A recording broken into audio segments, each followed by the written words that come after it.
everybody. Welcome to Heart of a Hobbit today on the Treebeard server, as you can see up at the top. Here on the LOTRO twitch.tv/LOTRO stream, which you probably know that's the the URL because you're here. Unless you're watching me on YouTube later, in which case that's where I was, and now I'm in the future, which currently is my current. So there we are. Time travel in a nutshell. How is everybody doing today? I hope everybody is doing well. I'm going to scoot my chair up. That's what I am doing. I'm having a great day. Today is very lovely outside. It has been sunny, and I think it's I don't know, like 17 outside. Hello, just right, Sandy. Welcome. Yes, I did cut my hair. Well, not me personally, but like I have my hair cut. Yes, I am doing the donation thing. I still have to get them in the mail, but yes, so I have these long braids that are going off to be donated. I have the envelope sitting there. I just need to put it all together, and you know how it gets sometimes with the brain fog. I'm like, woo, you know. But it's like it's on my to-do list. I made myself a little to-do list, and every one of those steps is on the to-do list. So I will get this done hopefully this week, and get it out. So yes, my hair was down to I don't know, like here or so. We had like so when she took the hair cutter. She did 2 braids on the sides because I knew I wanted it short in the back, but I wanted to leave a little bit of floof on the top. So that was how we, yeah, so she did braids here so she could cut it here, and the braids came down. It was so cute. So yes, I got my hair cut.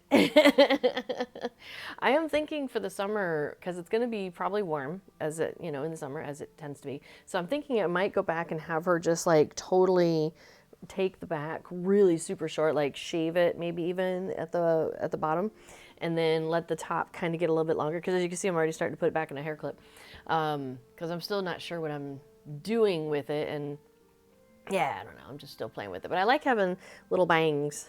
I like having, as they call it, pony here in the Netherlands. You have the back of yours shaved also? Yeah, and you like it short? Yeah, it's really I like the feeling of it, you know? And it's so funny because I touch the back of it and I'm like, oh, it's too long already. So I'm definitely thinking I might go for that kind of short in the back, but long up here, so I could still, like in the winter, I still have a little bit of coverage on my neck, and I can, you know, throw it up, throw it down, throw it back, forward, whatever I want. Like I can try and play around with it that way. So that's what I'm thinking. We'll see. Oh, hey, while you're about, because I don't know how long you're going to be in the chat there, Sandy, but I've been working on my first big knitting project, which is a sweater, and this is how long it is so far. So ta-da! And it looks like, you know, I haven't made huge major mistakes. I found a drop stitch yesterday, so I was proud of myself for finding it and fixing it, and I don't think you can see where it is, so that's even better. Yeah, so making progress in terms of like just getting more consistent, and yeah, I'm really pleased that overall it has a pretty good consistency to it. Like it's not like, you know, big stitches, little stitches, big stitches, little stitches. Like it's all pretty consistent across, so I'm pretty happy about that.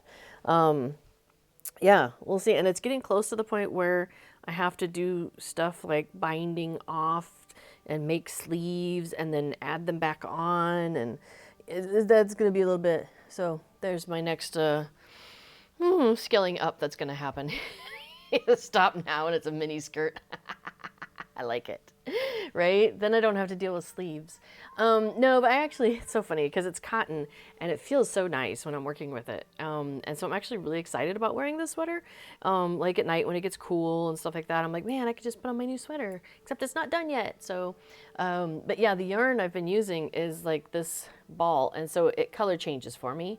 So I don't have to do anything, and that makes me very happy also. So I've got like some interesting variation with the stripes. I like that, and the colors. I like the colors, but I don't have to like do any work to make it change, as opposed to, so you know, so that's knitting, right? And that takes me forever still, but I'm getting actually faster. I was timing myself because I was curious, because I'll play games on my phone and then there'll be an ad. I'm like, well, how much knitting could I get done in the time of this ad. So I started timing myself, and it was like I did like 10, what was I think? I could do like 20 stitches in a minute in 60 seconds. So that's if like I'm just doing that, like I'm just paying attention. It's a little faster than that. That also includes like me moving my hand to redo the yarn in my fingers and all those things. So yeah, I think it's coming along, which is kind of cool. But it still takes a long time for me to knit something. Whereas crochet, I'm still, like, crochet is still my easy thing. So I don't think you saw this one, Sandy. I crocheted like a little mini scarf because when I first got home with my short hair, my back of my neck was really cold. And I wanted a little mini scarf. So I like that little one I did, the Doctor Who one. And it's very similar to this and kind of like width and stuff.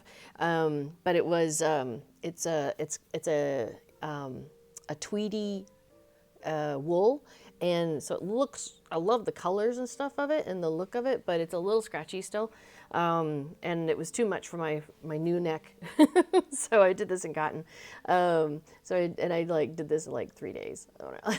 Because I had like these cute little mini skeins that were like 20 grams, which is cute little adorable things. So that's like one mini skein there to there, so that was fun.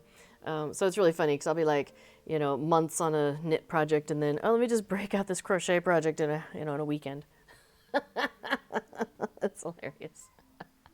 Erebird said there was a certain lad of your acquaintance who grew his hair to shoulder blades for the same purpose. Nice. The hairdresser said they were going to cry and asked him 5 or 6 times if he was sure. Yeah, that's kind of, I grew mine intentionally after a while. In the sense that I was lazy for a bit and didn't go and get my hair cut. And then I got to the point where I'm like, well, it's already this long. I might as well just keep it going until it's long enough to donate.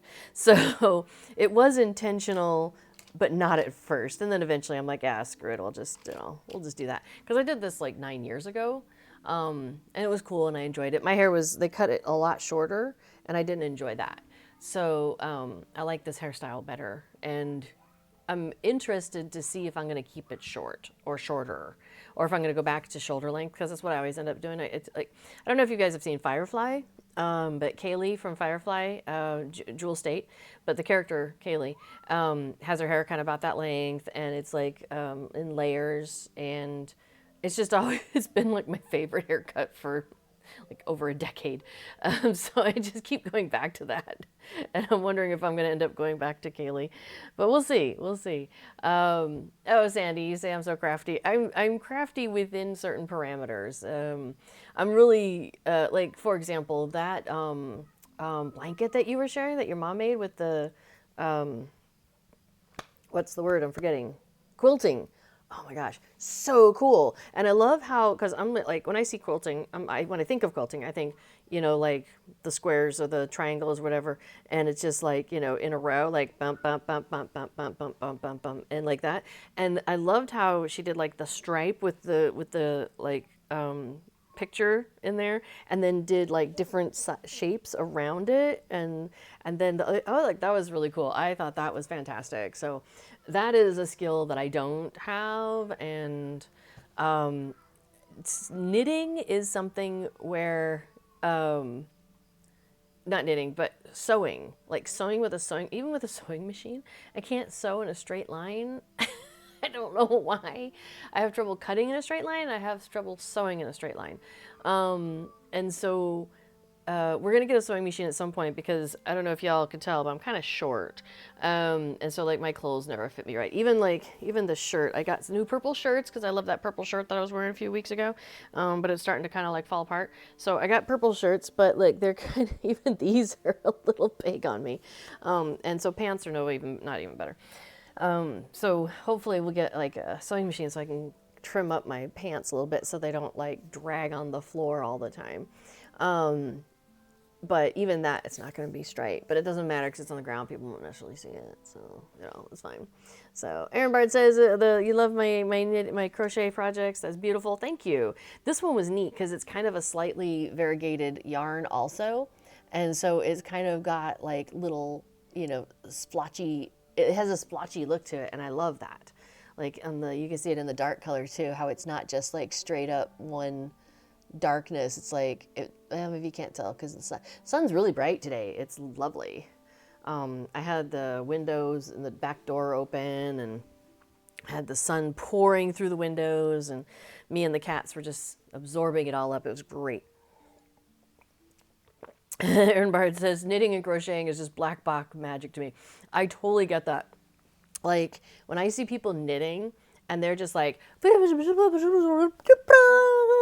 there's this, like, I don't know, piece of clothing that fits them, and like, I don't, I'm like, well, that's just, yeah, that to me is magic. Like, there's kind of that joke about how, like, the knitting or your magic wands, your knitting sticks are, things like that. Crazy Blackhawk says, I tried to pick up knitting during a car ride years ago. Oof, couldn't figure out how to drop a stitch, so instead of a square, ended up with a triangle. That's awesome. That sounds like my crochet projects. Because I end up doing weird stuff with my crochet when I get to the end of a line and I'm doing like the next row. And sometimes I end up with an extra one and sometimes I end up with too few. So that's still a thing I'm working on fixing. So I have a blanket, oh, it's actually over here, that's got like tulips and stuff on it. Because anyway, I can't do anything as written usually. Like I have to modify a pattern. So this is a blanket I put together. It's got little tulips on it. It's so much fun. And, but yeah, the bottom of the blanket is like this wide and the rest of the blanket is like this wide. And so it's just like, whoop, as you come down to the bottom. It's crazy. We always, Jexy says, has LOTRO had a graphic update yet? I don't think there's been a major update. They're doing lots of tweaks on a regular basis. They're also doing lots of lag tweaks on a regular basis. So I think there's been some things like they just did a water thing where water was different. Let me see, is there water nearby? Yeah, I'm in the Shire homesteads here. So let me go over to the water. And yeah, so you can see how the water is, can you see? Yeah, it's very reflective. And you can see like, as I'm moving around in it, there's little, let me make sure I'm on the highest graphics setting. Hang on a second. So graphics, oops, I'm moving my mouse around. My mouse is, I've got it on a piece of paper because it didn't like the mouse pad I had underneath it. Oh, I'm already there. Let's see. Let's go to ultra high. Ultra! All right, let's accept that. Okay, so here we go. Swimming around in the water. You can see like we get little splashes and yeah, the water is like super reflective now. Like look over there how you can see the posts from the water. So that's kind of new because they had to take away part of it for a little while, and people were really sad about that. So they made some changes and were able to bring back and add even more to the water stuff, which is fantastic. Oh, the waterfall. Let's go take a look. Good question, Aaron Bird. So yeah, Aaron Bird, the color changes. It's so funny with that mini scarf. I was trying to decide if I just wanted to do color to color to color, like, or if I wanted to have that like block of white in between. And I went with the white, and I still think I could have gone without it. But with it is fine too. I haven't decided if it's like perfect like it is or if it would have been better the other way. But that's all right. So there's the waterfall. Wow, you can see like a lot of detail in there. That's so pretty. Wow. That's nice. Let's see, let's jump in the water. I am a hobbit who is not afraid of water. The hobbits, look at that. I love the trail behind, in the water. The hobbits I hang out with on Friday, at Green Dragon Friday, there's the folks who are in charge of it have this ongoing joke that they're afraid of baths and water and stuff like that. So it's funny. So here I am playing in the water. Because, because you should. So there you go. There's the waterfall and me playing in the water by the waterfall. So, yeah, it's... I'm just so in love with the look of LOTRO. It's just, every day I'm in here and I'm like, gosh, I have got the luck to be able to hang around inside of a painting. Like, how cool is that, right? Yes, I'm a rebel.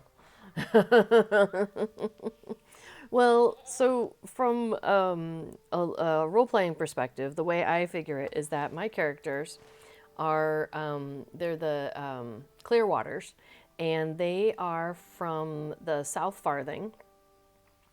So let's see if we can get a little bit, because now Cardalon has, so over here where Sarenford is, so and then you lead into the Shire, and then you just kind of teleport. So where this area is that doesn't exist yet. So my character is from down there. I figure she's like, the family is from down in down in the kind of the southern part near the Brandywine River, and they're part of like a huge family group that has farms and orchards and very people of the land kind of thing. So during like the farmers fair, they're very busy transporting stuff from the South Farthing up to the farmers fair, for example, and things like that.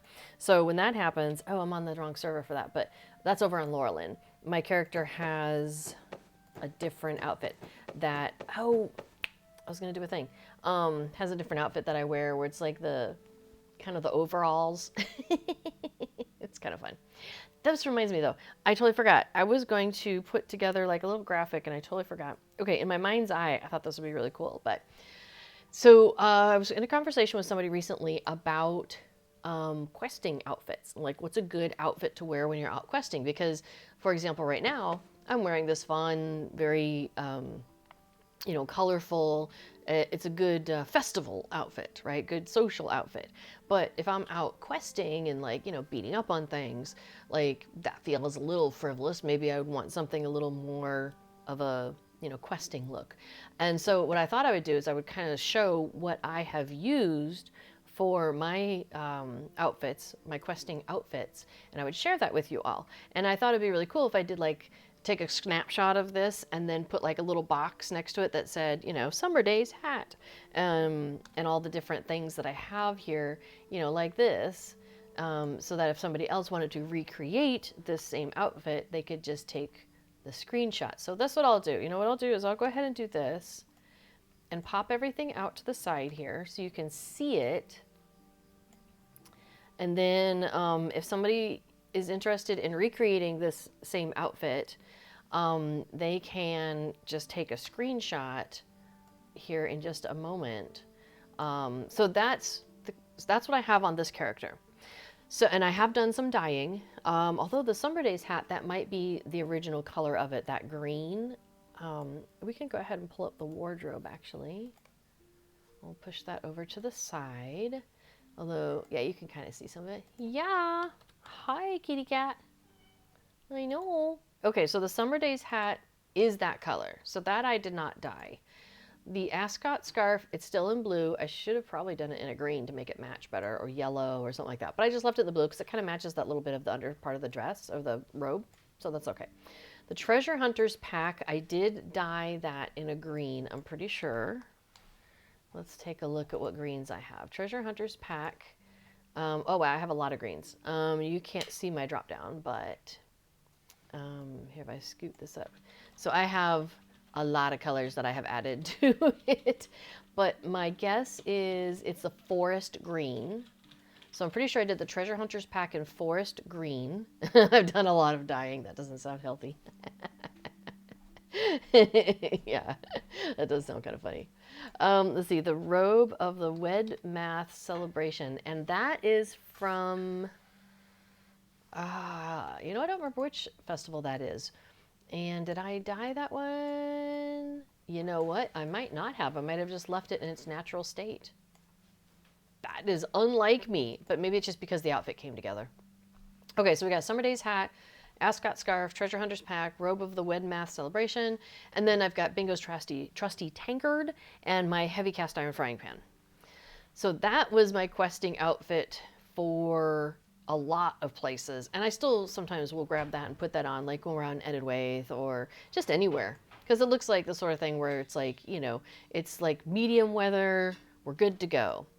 Oh my gosh, Aaron Bard says, my next purchase will be the biggest dye carry-all, just saying. I am with you. I actually went and purchased that the other day over on Laurelin and just like slurped up, I don't know, like 35 spaces worth of stuff. It was fantastic.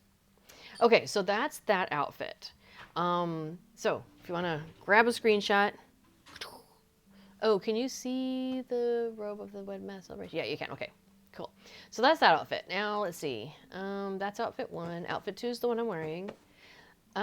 This was one I was kind of playing with. Let me come back to that. So here's my other couple of outfits that I really enjoyed questing with. When we went into Moria, I felt like we were underground. I needed something very like cooler weather, but yet still easy to get around in, but kind of more of those muted colors as well to kind of match being underground in Moria. That's what it felt like to me. So I got a Goodies hat. Is that while I was down there? Let's see what it says. You suspect that whomever tailored this hat must have sipped on too much toad liqueur themselves. That might be a Moria hat. Aaron asks, does Rosenbloom not wear armor? No, I have armor. My equipment outfit, I have all this crazy cake stuff. I am well kitted out in armor. This is my main on Treebeard. But she wears a lot of questing outfits, and so I thought it'd be, cool to show off what she's got.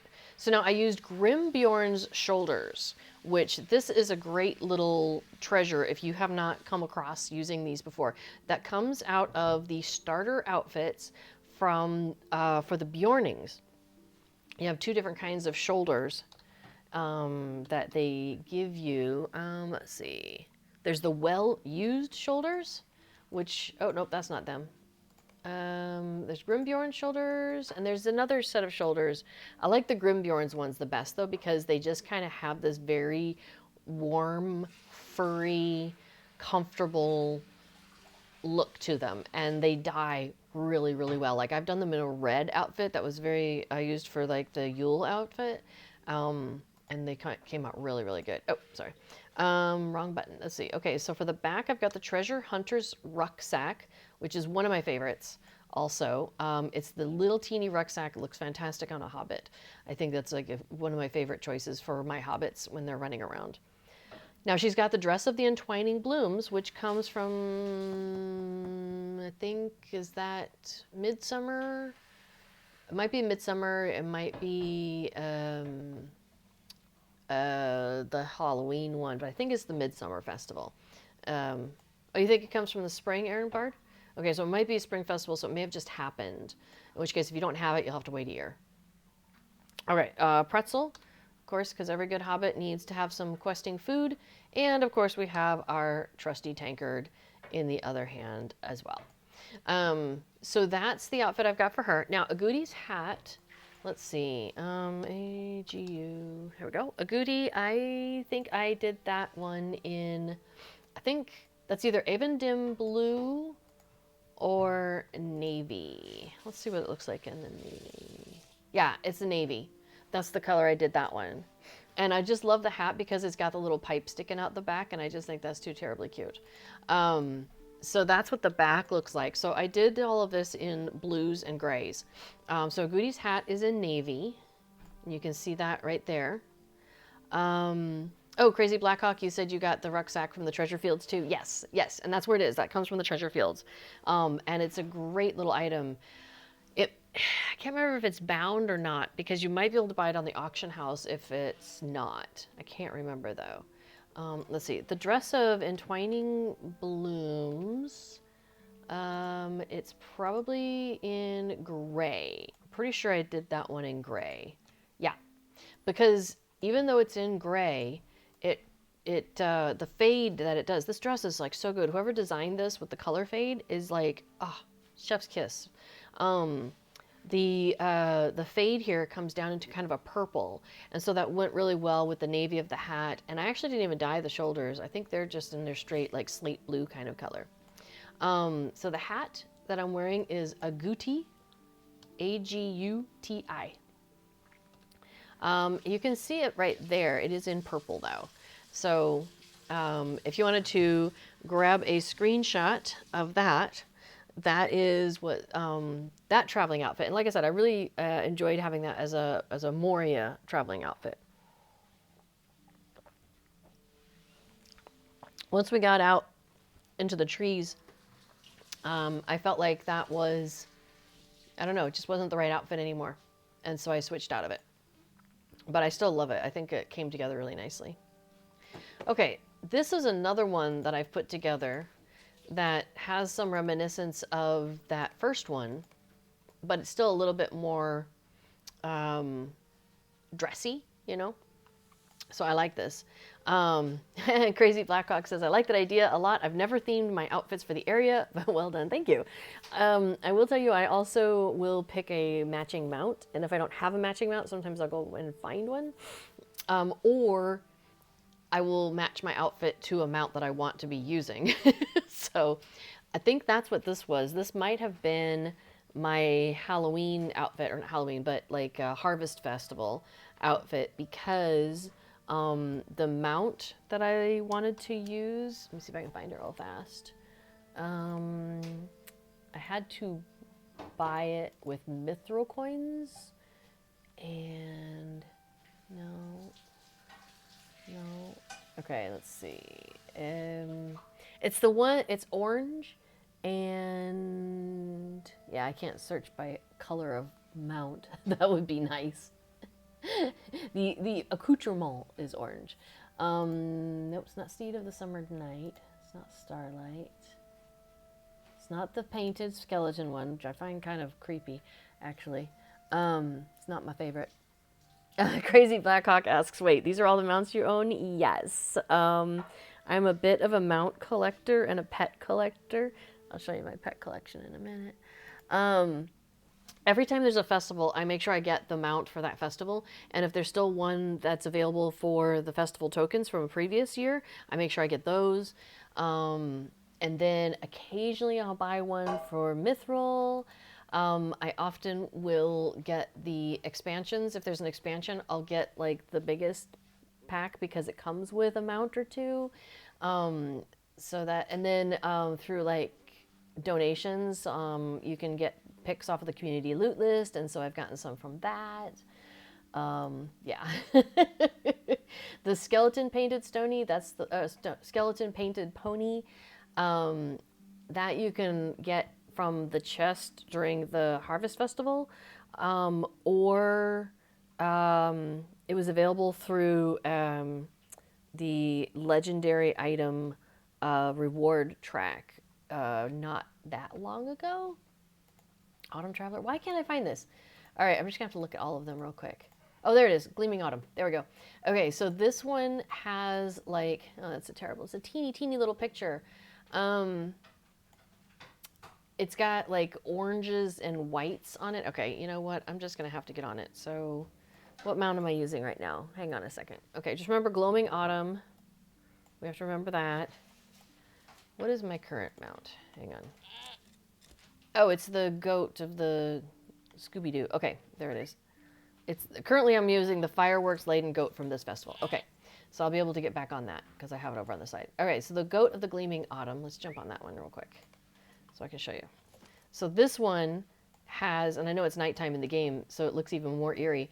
Let's see if I can get under some lights. But it's got, see how it's got, let me get rid of all that. Like it's kind of got some grays, but it's also got like some white. There we go. And it's got a lot of orange detail going on, and his eyes are kind of orangey as well. And the saddle is very orangey. And so I matched, I'm going to put my HUD back up. I matched my outfit to match that mount. So orange outfit to match the orange mount. As you can see, these things are important, you know. Okay, so let me hop back off of that one. So this one is not a Goodies hat. Now we're back to the Summer Days hat, which it says Summer Days, but I really think it has a great, oops, let me close the wardrobe. It's such a good hat for, I don't know, not summer, obviously, because this was like a wintry kind of look I was going with, right? Like a fall, winter. Now, fun, cool thing is the Las Gallon Spring Pack. So I have it cosmetically equipped here. It's like it's in my cosmetic slot. If I had it in my equipment slot as my back item, then the little butterflies will show up, which is kind of cool. It doesn't do that if it's just equipped though cosmetically, which is the way I have it. So the butterflies do not appear, but that's okay. I'm okay without the butterflies for now. I've got my fishing pole. It's not supposed to be there. That's okay. But I did have the Yule sparkler. I probably was carrying like a pretzel and ended up fishing for a little bit. And then there was a thing where it was sticky, where the fishing pole was sticky. And so it did that. So, okay. So for this outfit then, which I was more of a, you know, cool fall, wintry, entering the winter outfit. And that would match the oranges of the mount. So I had the Summer Days hat, which obviously I have dyed orange. I've got the Yule scarf, which I did in probably a white of some sort. Let me open my wardrobe again. Let's take a look at that Yule scarf and see what options I would have had. Olive, purple, and white. Okay, so I did do it in white. The reason I was questioning is because there's also a Shire peach, which is a fantastic color on a lot of things. In fact, is it possible this dress? You can tell I really like this Entwining Bloom Blossoms dress. It lends itself to so well to so many things. Oh, no, I have it in orange. What did I do with the Shire Peach? I did something in Shire Peach. Oh, I did a hat in Shire Peach because it has like a slight orangey look to it, but a slight pink look to it sometimes, and it's very light. It has a, yeah, it just has a cool, well, here, let's just do a thing. Let's see, control, click, yeah, okay. And then let's do the dress in Shire Peach. Let me show you real quick. So there you go. So it has, in this case, it's got a little bit of a yellow tint to it. It turned out kind of yellowish and greenish, but like, let's see if I do the hat. So it seems like it changes a little bit depending on what is being put on. But see, here you see it's got like a little bit less of that green and more of kind of a, I don't even know how to describe it, peach color. There you go. Like a white peach. So the Shire Peach is really interesting to play with. Okay. Aaron Bard says, does Twitch have a different screenshot mechanic? Your usual is not working. I have no idea. However you take a screenshot that's not in game, that would be the thing. Yeah. But I don't know, like, I use the thing that B4 tells me to use, which is a snipping tool. But I don't, well, I just want to know the name of it. Yeah, but what's it called? Just type snip.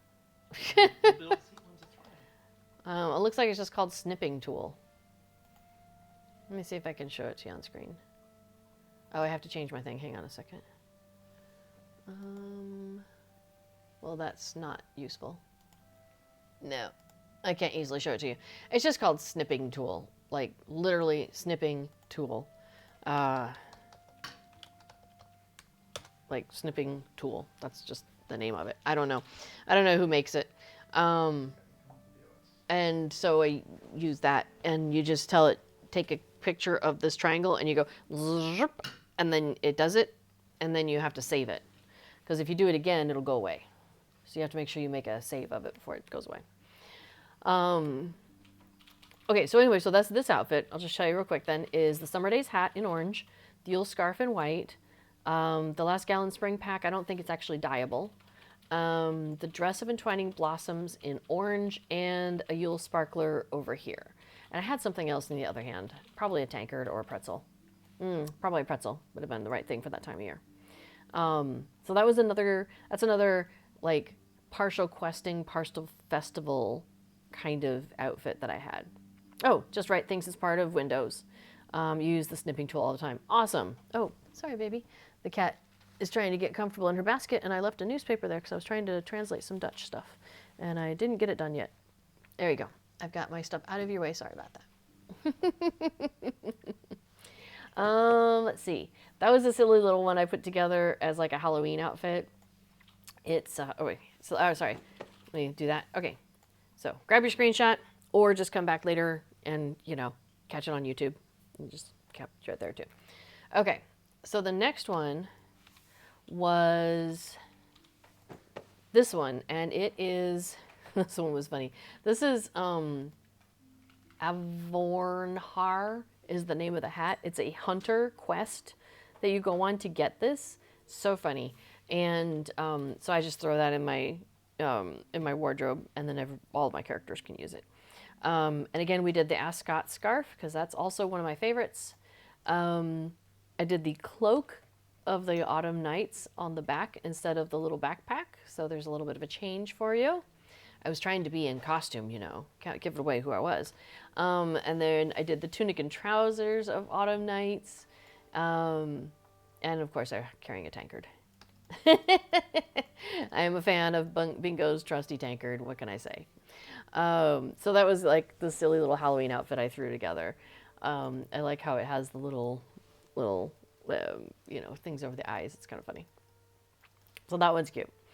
Now this one though, I was actually questing with for quite a while because we got we went through the series of quests where you get the Fine Gray Company outfits as well as the Ranger's outfit items.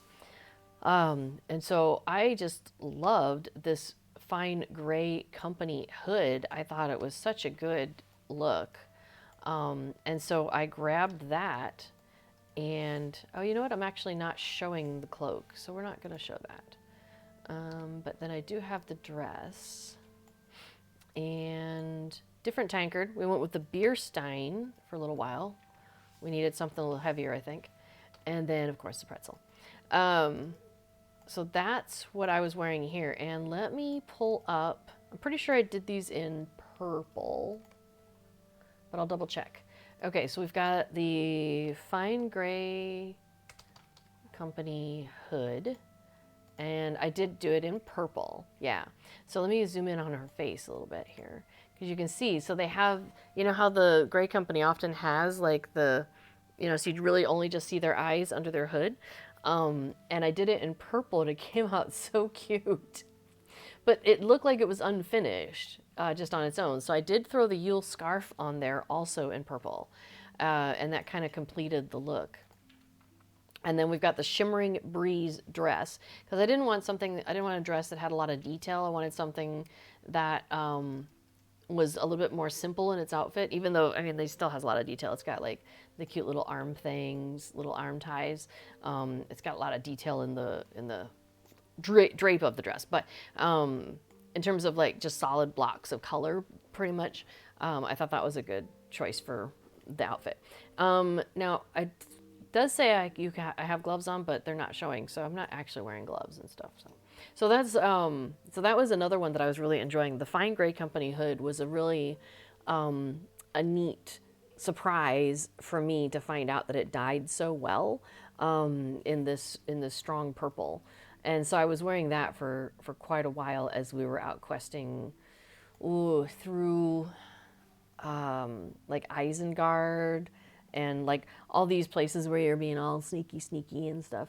And now that we're getting into the Great River and we're interacting with like not the Dunlending, the guys in Stangard and stuff. So we're starting to interact with, like these humans and stuff. And I'm like, okay, fine, I can like, there we go. I'll put on my carrot nose for them. No. I've been wearing just a normal outfit now. I think maybe I went to that one for a little while. So I'm at the point where I'm like, okay, I do need to at some point come up with another questing outfit for the Great River and those areas. But those are the outfits that I have put together so far. So there was a question about my mounts. So yes, this is the collection of my mounts that I have at this time. And then the pets that I have. So this is the full collection of all the pets that are earnable in the game. They're possible to have in the game. And of those, I have these. So anytime like the curator comes around, I make sure I go and get any more pets that are there as I'm accumulating my sparkle stuff, the Figments of Splendor. And then festivals, I try to buy every pet that's available at every festival.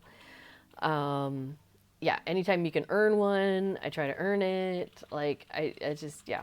So working on having all the pets, not that I necessarily do anything with them, but I do have them. Because, yeah, why not? Why would you not want all the pets? Did I misspell that? Or is it not available right now? The freebie. Oh, Phoebe. Thanks, Moobot. So yeah, so there's all the mounts that I have. Now this is all the mounts you could have, so I still got a ways to go. Like there's still a bunch. But like there's ones that you can get through reputation, so I make sure I get those.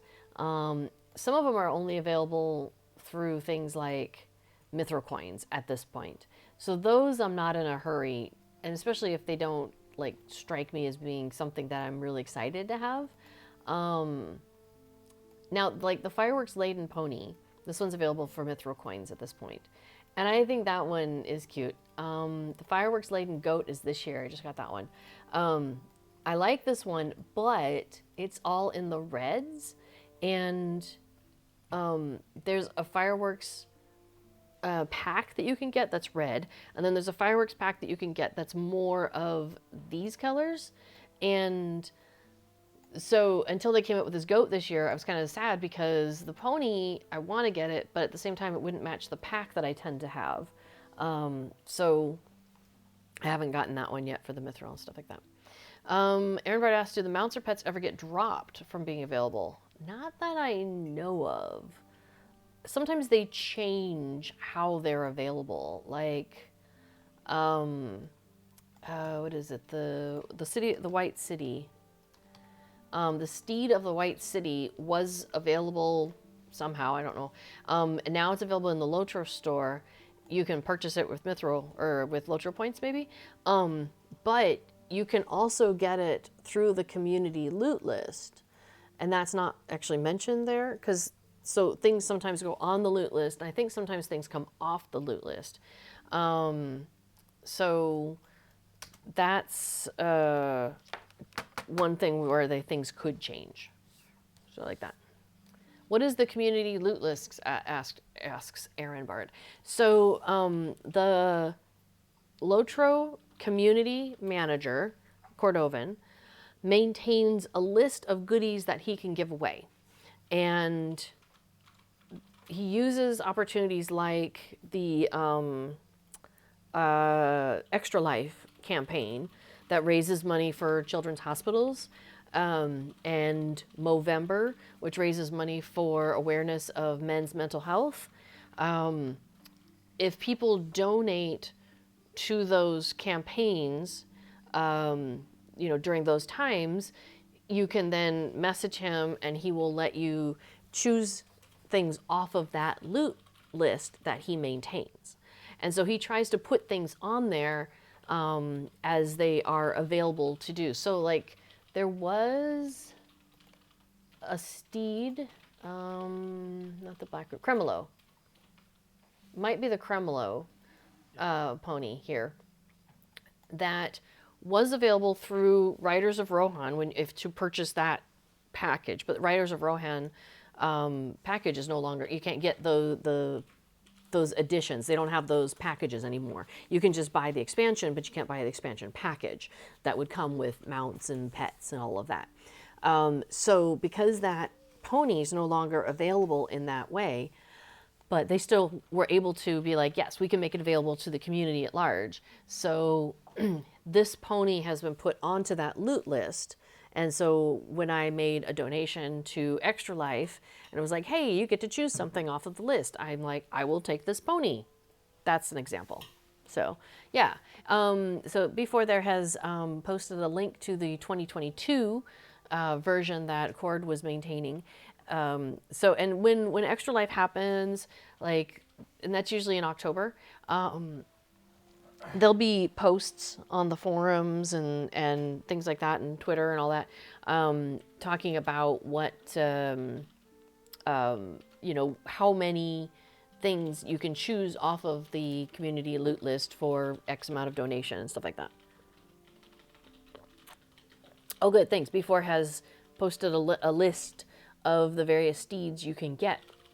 The Cremolo, the Perlino steed, the steed of the Red Dawn, and the steed of the White City. You can get all of those from that community loot list.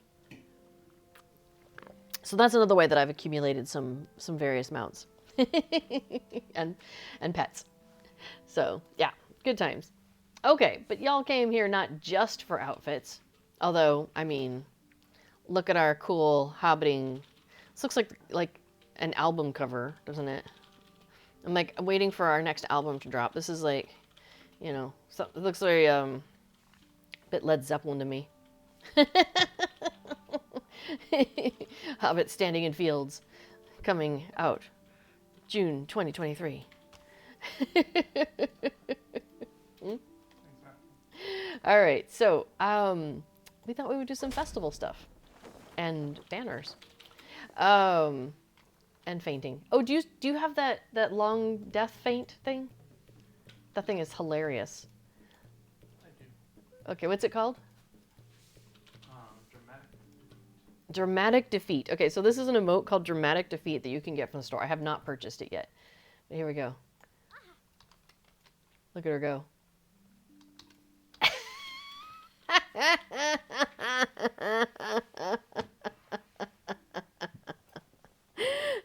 What is so funny?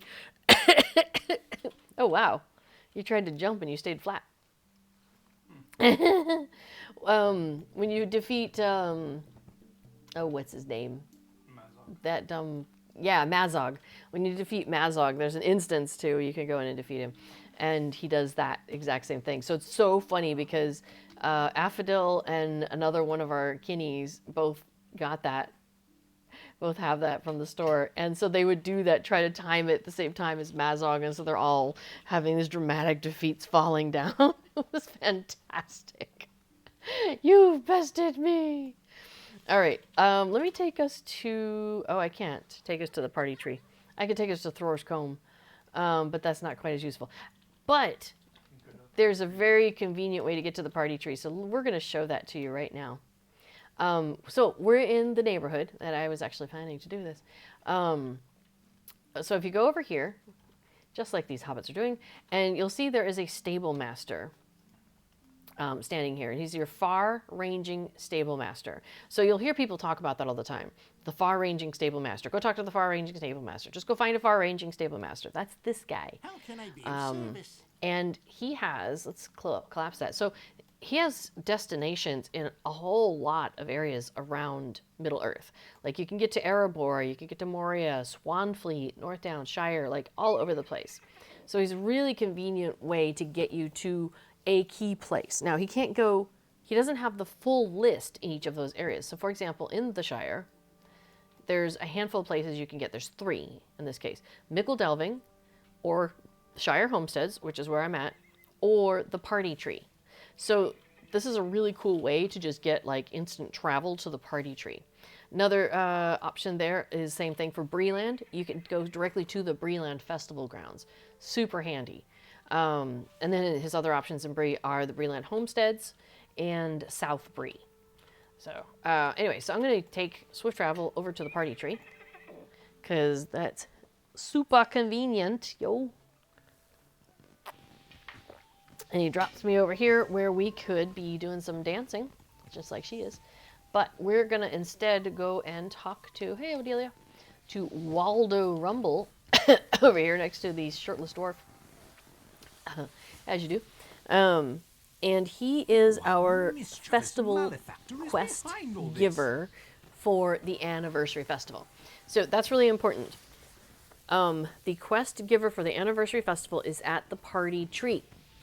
There's nothing else to do at the party tree in terms of accomplishing quests for the festival.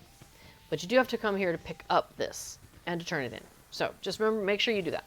Okay, so we're going to accept his hey and go do festival things quest. And while I'm here, I'm going to go up to this campsite fire because I don't think I need Thor's Comb anymore. We were working on some discovery stuff. Oh, awesome. For doing Dragok. And you have to go and do a couple little quest items. So we were just knocking that out. Aaron Bard says, aren't there scavenger quests at the tree? So that is, I guess, kind of an asterisk. Because you would pick up from Waldo, or Odelia, the quest to do scavenger hunt stuff. And then you would pick up the scavenger hunt stuff from the scroll. I've done all that I can do on this server, and so there's none for me to see, or I would show you. And so there may be things that you need to do in this area to satisfy scavenger hunt stuff. But once you've done them, they're like a one and done. So I can't go and like redo those. So if you're looking at quests to do for the festival, that you can do on a regular basis, like a daily or a weekly basis, they're not going to be at the party tree. Even the stuff you do for scavenger hunt takes you up to Bag End. Where else does it take you? I think you go talk to the gaffer, maybe. Well, it's been a year or two since I did it. Now we can go down the hill, and there's a quest to, there's a gift chain quest that you might hear mention of. And basically it's, you talk to one person in this chain. There's 7 people in the chain. And they're like, hey, I have this thing. Can you go give it to this other person? They're like, sure. So you go and you take it to that person. And they're like, wow, thanks. Oh, by the way, I have a gift for somebody else. Can you go take it to them? So you take that gift to the next person. And they're like, wow, that's neat. Thanks. And they're like, oh, by the way, I have a gift.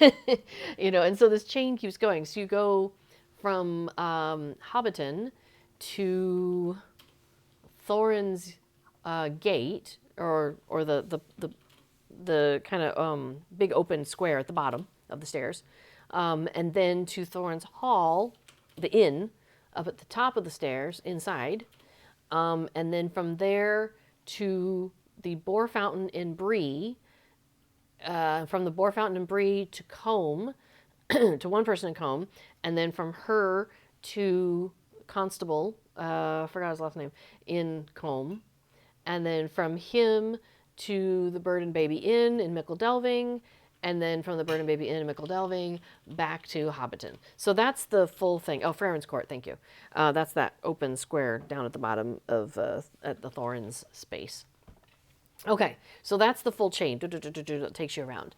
And you can pick that up from any one of those people, but once you've started it, you have to do the next one. So for example, I picked up the one up in Thorin's Inn to deliver a pint of ale to Roger Hazeltwig near the Boar Fountain in Bree. So that's the one I'm working on. And so I can't go and pick up any other piece of the chain. That is where I'm stuck in the chain, as it were. Okay. Yes. Combe is guarded by the mighty Constable Underhill. Right. How could I forget? But, okay, so say you want to do other things in this festival. For this festival, you can go do, there's a beer brawl up in Thorin's Hall, and that one's very silly. You can't do that one alone, unfortunately. You have to have a target to hit. You have to have somebody you can hit. You can have somebody who's in the area who's not on the quest at all, and you can hit them, no problem. But you can't leave the little area that you're in. So you can't go wandering off, go find somebody and hit them. It has to be in that area. And so you need to have a target in that space. But that is repeatable like every 9 minutes. So that one is nice if you're looking for something to do, or if you're doing something else in the background, like you're, working on your taxes or something, and then you're like, oh, okay, I can go do this 9 minutes, I go and hit blah, blah, blah, blah, done. Okay, back to this work I was doing. You can do stuff like that. Excuse me, my nose is itching again. Hi, Real Tiff. Real Tiff is hiding. No. There's also a fireworks display that happens in Bree, and that happens at night. So we are at night, so we can go and do that. In fact, let's go and do that. Afdil, you want to join me in Bree? Awesome. I will travel us to Bree. Oh yeah, we're doing the allegiance thing. So the fireworks quest that we're going to go do is only available during the nighttime hours of the game. And you can see currently it is nighttime. It is 4 dawn, and I have Titan Bar up, and I'm using that, and it tells me that in 15 minutes it will be dawn. So I have probably 15 minutes in which to accomplish this. So you come up to this place, and there's this feller here.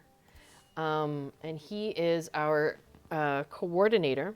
Oh, before I do that though, hang on a second. Let's see. I should have Festival Buddy. I'm going to go ahead and load Festival Buddy. So this is a plugin, and before has been doing some stuff to add to it. And so is this released, your thing I'm about to do? Yes, but I'm going to be doing more work. Okay. During his stream, which is right after my stream, he's going to be doing some work on this thing called Festival Buddy. And then but what I'm about to use is released as like a patch, I think. Just right. It says makes me miss LOTRO, might have to resub. Well, even if you just do the free to play, you could play on other servers and at least get them out there. But yeah, you wouldn't have it on your Treebeard servers. Now, I don't know, Sandy, if you want to ever join us, we are playing on Thursday nights over on Crick Hollow. So that's a free to play server if you didn't want to subscribe but you still want to get a little bit of a LOTRO fix with people that you know. Yeah, we have a little group. Yeah, well, you know that. I think you know that. We have a little group over there. But yeah, that's true. We do spend most of our time on Treebeard still. Okay, so I'm going to do, excuse me, Anniversary Festival. Yes. And I do that. And it knows that I'm on Fireworks in Bree. And so, does it have the thing around it? It must have the thing around it. Oh yeah, cool. All right, so it's created this thing around it. And look, there's a little square. Because it says, let's dazzle the crowd with a firework that is blue. And it's picked up on that. So I have 10 seconds left during which to launch this thing. And it'll count for me. So launch the correct firework. I wonder if I can move that up. Nope. Oh well. All right, send up a firework that is green. This is the perfect time for one. And so it put a little square around the green. So that's really super handy. I like this a lot. Now, so two things are in play with this right now. Festival Buddy has created this thing around it, this frame. And so it highlights the ones that are correct. But that frame is its own thing. It is not actually connected to the thing that comes with the actual in-game quest. So these two are separate little dots. So you can see it's putting the things around those, but if I don't have them lined up, then it's kind of a little wacky doodle. So what I did is I have this, my fireworks thing where I like it, and then with the control backslash, I had to then maneuver this so it's like on top of it, where I put it. Why am I not? There we go. So that's something you'll have to keep in mind, that if you're doing this, you will have to, you know, line them up together. So, but once you get that sorted, it's great. So, yeah, Egg Arthur does point out that there is a lot that's free these days. Oh my gosh, yeah, and like all the content through Helm's Deep. The writing skill is now available as a free thing. There's a quest you can do. The premium wallet, which I am so happy about. So the premium wallet, which is this darling, has all of my tokens of everything in it. Anything that's bound to character or bound to account just plops right in there. Makes me so happy. Aaron Bard says, writing is free, question mark. Yes, there is a quest. So if you go to writing on the LOTRO wiki, it has all the information, because I did go and make, like, it was a whole thing. I wanted to make sure this was all there. There's a quest in Swanfleet, and then there's a quest somewhere else. It's in the wiki. Yeah, so then you don't have to pay the 95 LOTRO points for it anymore. You can do it through, you can earn it through one of those quests. Oh, the other one was at the lodge in Archet. Oh, Farron's Court. Oh, okay, I didn't know about the Farron's Court one. Awesome, thank you, Arthur. Yeah, if you find that link to the LOTRO wiki writing, I think it's writing, not writing skill. That was the one that was wacky. Okay, so now I'm going to go turn in this quest. And this is something that B4 is working on. So I turn in the quest, but it still remains. So that's something, so it's sticky and it shouldn't be. So if I just tell it I'm on a different quest, it goes away. So that's something he's going to work on. But Sandy is like, hey, I love Festival Buddy. Festival Buddy is the best.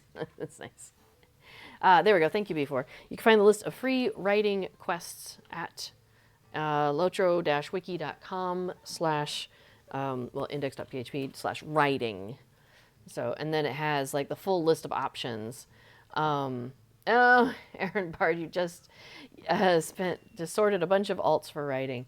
Yeah, so yes, you no longer have to pay the 95 LOTRO points for that. So that's a really nice, nice change. Yeah. Okay, so I some time ago purchased Journeyman Writing, which includes the writing skill for every character you ever make, for past, present, future. Let's see, you also get the faster writing. So it's not. So Egg Arthur is pointing out the amount that you get from that writing quest is slow. It's a 32% speed. But you can get a faster ones from Festival if there's a festival that's active. The Wedding Epic line apparently gives you a mount. I'd forgotten about that. Yeah, B4 also says if you have the spare LOTRO points, Journeyman Writing, highly recommend Journeyman Writing. Yes, Egg Arthur points out you can buy a mount at Hank Stracer's farm for 500 silver. So for example, in my situation, I have purchased packs so far, like the War of the Three Peaks, the Ultimate expansion pack, right? And that came with mounts. So anytime I start a new character, I get the writing skill shows up, as well as the faster writing. So I'm like at the 78% speed. But then I also have Smell the Roses if I'm writing with somebody who doesn't have that, so that will put me back to their speed. I also have then the mounts that I got from that expansion. They just show up with that character. So when I start a new character, I have already a handful of mounts between that and the community loot list and all these various things that I show up with writing skill and a bunch of mounts that I can choose from. So like if you're sorting out characters with that, if it's your account, if it's your main account, Journeyman Writing is like, so wonderful. I love it. But yes, if you're sorting out alt accounts, the free writing skill that you can get from any one of those quests that we were talking about, and then yeah, just have them do a festival or something and get a free mount that way. If there's a festival on, you know, get your let your alts have some pretty mounts too. Why not? All right, so we're gonna step over to the side, or at least I am. And I thought we would go ahead and do the instance. So just as a little preface here, in the instance finder, you will find that there's like 4 different categories of instances that exist. Trying to remember to hydrate. Okay, so you have instances, you have non-scaling instances, you have seasonal instances, and skirmishes. So we're just going to look at the seasonal ones, because that's what we're here for. There are currently 4 different categories now. There's the Yule, where you have 2 options there. There's Spring, you have 2 options there. Farmer's Fair, 2 options there. Anniversary, just 1. So it wouldn't surprise me if they created another one in the future. But currently, this is where we're at. We have 1 option, and this was new as of last year. So pretty happy that we have one. It also counts towards your, as you're doing festival activities, your quests for the wrapper, it counts as one of those items. So yay for that too. All right, so we're gonna go ahead and launch that here, I think. Yeah. B4 says, I'm looking forward to Boss from the Vaults Cordovan. You are the leader. Yep, I am the leader. Okay, awesome. So pick that. Oops. Now, we can choose a few things about it. We can change what size of encounter that we're doing here. So a 1-person, a 2-person, a 3-person, or a 6-person. You're suggesting we do the 3-person? Okay. Remove landscape difficulty. Oh, nice. So we're playing on Treebeard. We have a thing called landscape difficulty where, and we're playing on the level that's deadly. So the levels range from about here to here, and we're playing about here. We're not playing on the highest difficulty, but we're playing in the highest tier of difficulties. We're playing on the lowest of that tier. So if we, but if you do these instances at a level 3 or higher, it removes your landscape difficulty, which makes it so much easier in a way. Okay, there's no tier option in this encounter. We can choose what level we want to do it at. So if we want to do it on level, if we want to drop it down a little bit, whatever. I'll just put it at 70, it's fine. Oh, so, okay, we're doing it at 75, we'll do it at our level. Okay, so there we go. A Flurry of Fireworks. It says, what a perfect evening for a fireworks celebration. Gandalf the Grey wishes to launch a grand fireworks display for the folks of Breetown. So funny thing is, where we were just standing, we're going to show up very, very close to that because this encounter, this whole instance, takes place in this area where we were just standing. So it's kind of fun. The question from Aaron Bard is, do you get tokens each time you do it? Before mentions that there are daily locks based on size. So, for example, if I go to my raid locks, you'll see currently it's empty. When it's done, we're going to have chest, I think it's like fireworks box or something like that. And it's going to, say resets tomorrow. But there's a different lock for each chest. This is considered a raid, or at least it's put under the chest is available to you once every 24 hours, and the way they track that is under the raid locks. That's just the easiest place to put it.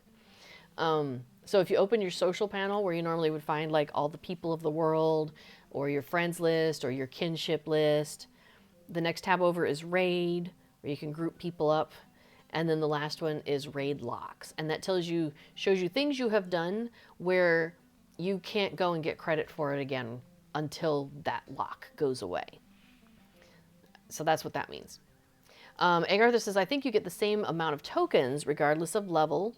Yes. So you could solo a low-level 3-man or a 6-man if you just want extra festivity tokens. I think it's festivity tokens that we're getting here. We'll double check.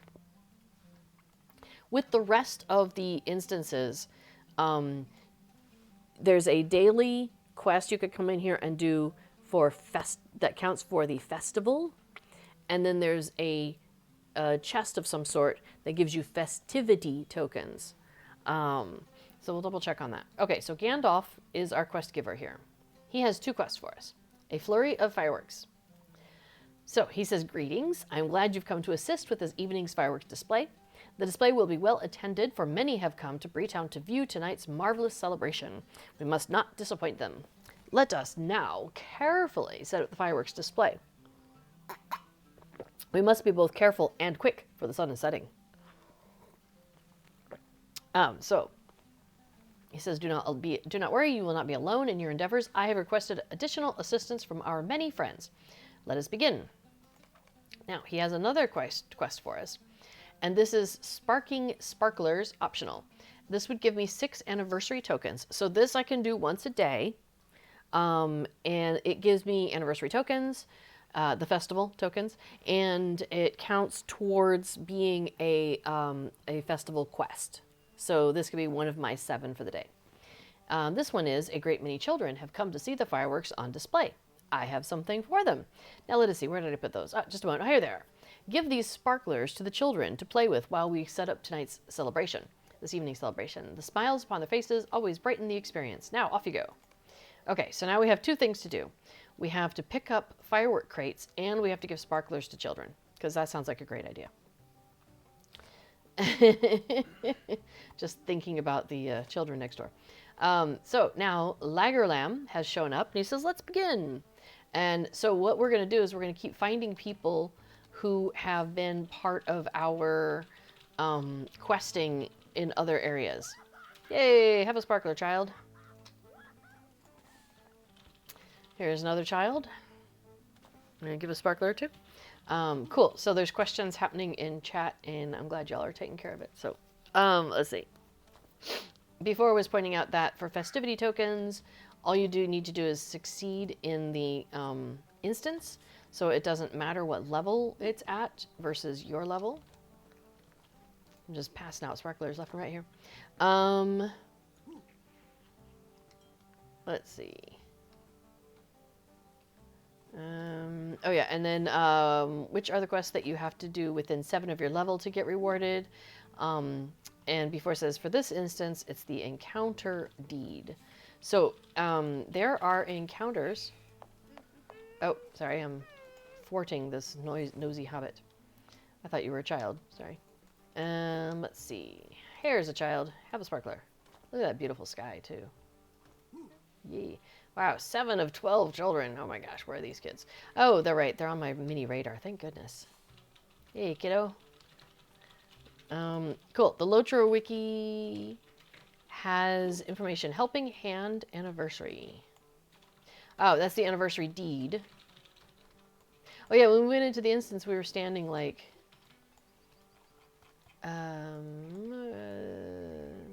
over in that direction. Oh, here's a nosy hobbit. Let's thwart them. Are you setting up for the fireworks celebration? Well, I don't know, nosy. That's a lot of fireworks you've got there. Is that dangerous? No time for questions. I suppose there's a first time for everything. Hello, where are you going? Oh, she stunned us. How high in the sky has a firework ever flown? Is that a lot of fireworks? Is that dangerous? She's got a lot of questions for us. Uh-oh. I've encountered some trolls. I better do something about these guys. You are? Okay. Well, that's okay. The healer's in healing stance, apparently. That's okay. Many trolls fell by our deeds. Yes, indeed. Let me give this child a sparkler. Hold on. You're welcome. So our helper guy is going to kind of travel along with us. So when we got to the trolls, he's here. We got to some more trolls, he's here, etc. Oh yeah, so for many of these instances, there's usually an associated deed that you'll have an encounter of some sort. There's usually somewhere between 2 and 4 encounters per one of these things. You know, before I hit that flag, I'm going to go finish giving sparklers to children. So there's going to be a couple encounters in here, and if you find them and defeat them within 7 of your level, then it counts towards that deed. I'm missing a child. Who did I miss? Oh, over here. He's standing by the field. All right. I finished that, and that gave me anniversary tokens. So that's how you get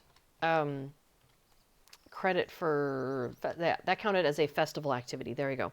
So I could just leave right now. I'm out, you know. But I want the festivity tokens, so we're going to stick around for this. All right, so we're going to hit this festival banner. All right, Gandalf and his fireworks cart have come to assist you. Pick up more fireworks crates. He's down here. Well done. Another helper should be arriving in a moment or 2. Okay, thanks, Gandalf. All right, let's go, says Machan. And it's so funny because when we did this last year, I remembered where we knew these people from, but now I'm like, I forgot. Maybe a Dunlending adventure? I know, right? It's probably in the wiki.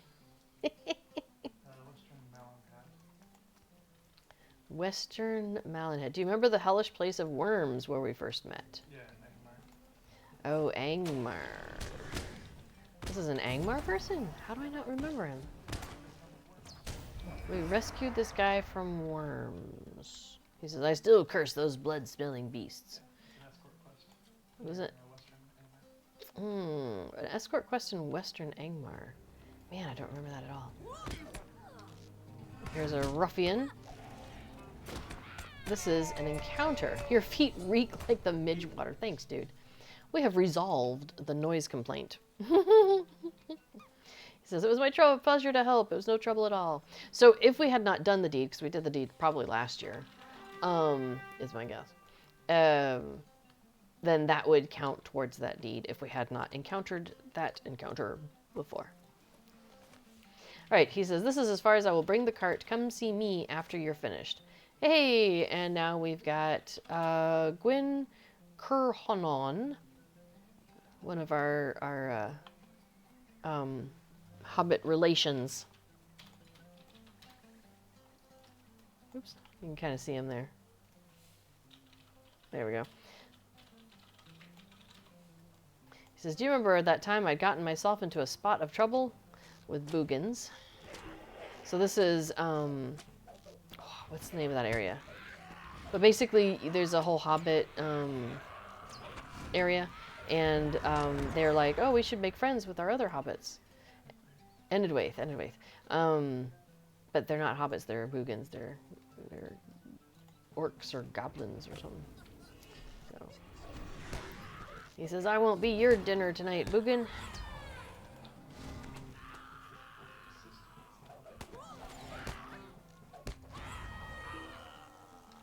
Alright.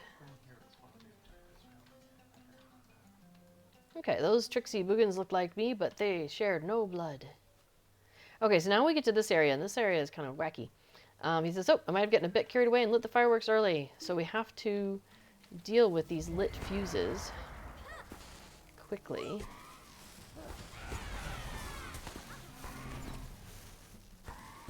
Or they'll light off all the fireworks and then we're in trouble. The fuses have reignited. He says, this isn't good. I've made a mistake, haven't I? Indeed. You have successfully stopped all the fireworks from being lit early. Yay! He says, well done. Well done indeed. Yay. Good job, us. Alright. With the fireworks finally secured, the fireworks celebration can begin. He says, let's launch those fireworks. The fireworks display is ready to launch. I think we have to go back down the hill to Gandalf, if I recall correctly. But he's placed these, these boxes along here and they start to let off. But I seem to recall that we have to go back to Gandalf because he's like that whole I'm not going any further business. Yeah, here he is. Hey, Dame Hypatia. Good evening, dear gentle hobbits. Well, good evening to you as well. All right, so Gandalf, he says, well done indeed. Now let the celebration commence. So we hit finish now. I got some festival experience. There we go. There's the fireworks chest. So this is the one that you want to make sure you click on before you leave the instance. And that gave me festivity tokens. Aaron Bard's question is boogans. They're not devolved hobbits, but a separate species. Or are they corrupted hobbits? My understanding is that they are, I think, goblins. Yeah, they're a variation of goblins, is I think what the lore on that one is. Okay, so we've got our chest that gave us our festivity tokens, and remember a while ago, earlier on, we got festival tokens. So he says, wondrous celebration indeed. Now we hit travel now. We're done. So make sure you pick up that chest before you talk to Gandalf that final time. And he travels you out of the instance, because that chest is the whole point of doing the rest of it. I mean, that and the fun of the quest, of the adventure, Okay, so we have gone in and got our daily out of that, and then we also got some festivity tokens. So check this. Oh, here, let me show you a couple things then. So if I go to my social tab, again, go to the last one, raid locks. The last one now, it says fireworks chest. It doesn't tell me which size, but I mean, we can roll back the tape and we know that we did size 3. So I know size 3, I have a lock on that chest. So we could do, for example, we could do Flurry of Fireworks. We could do a size 6. Now this one, I don't actually care. So we're just going to drop that down to 20 and we can zoom through it.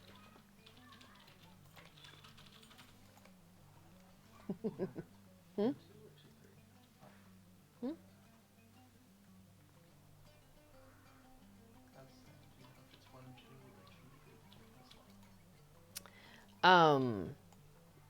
Yeah, let me go ahead and get this started. So it's the same thing of we're going to put on a fireworks display, and I brought you some helpers. Pick up some firework crates. So notice we don't have the quest to do the sparklers for the children because that's our once a day festival quest.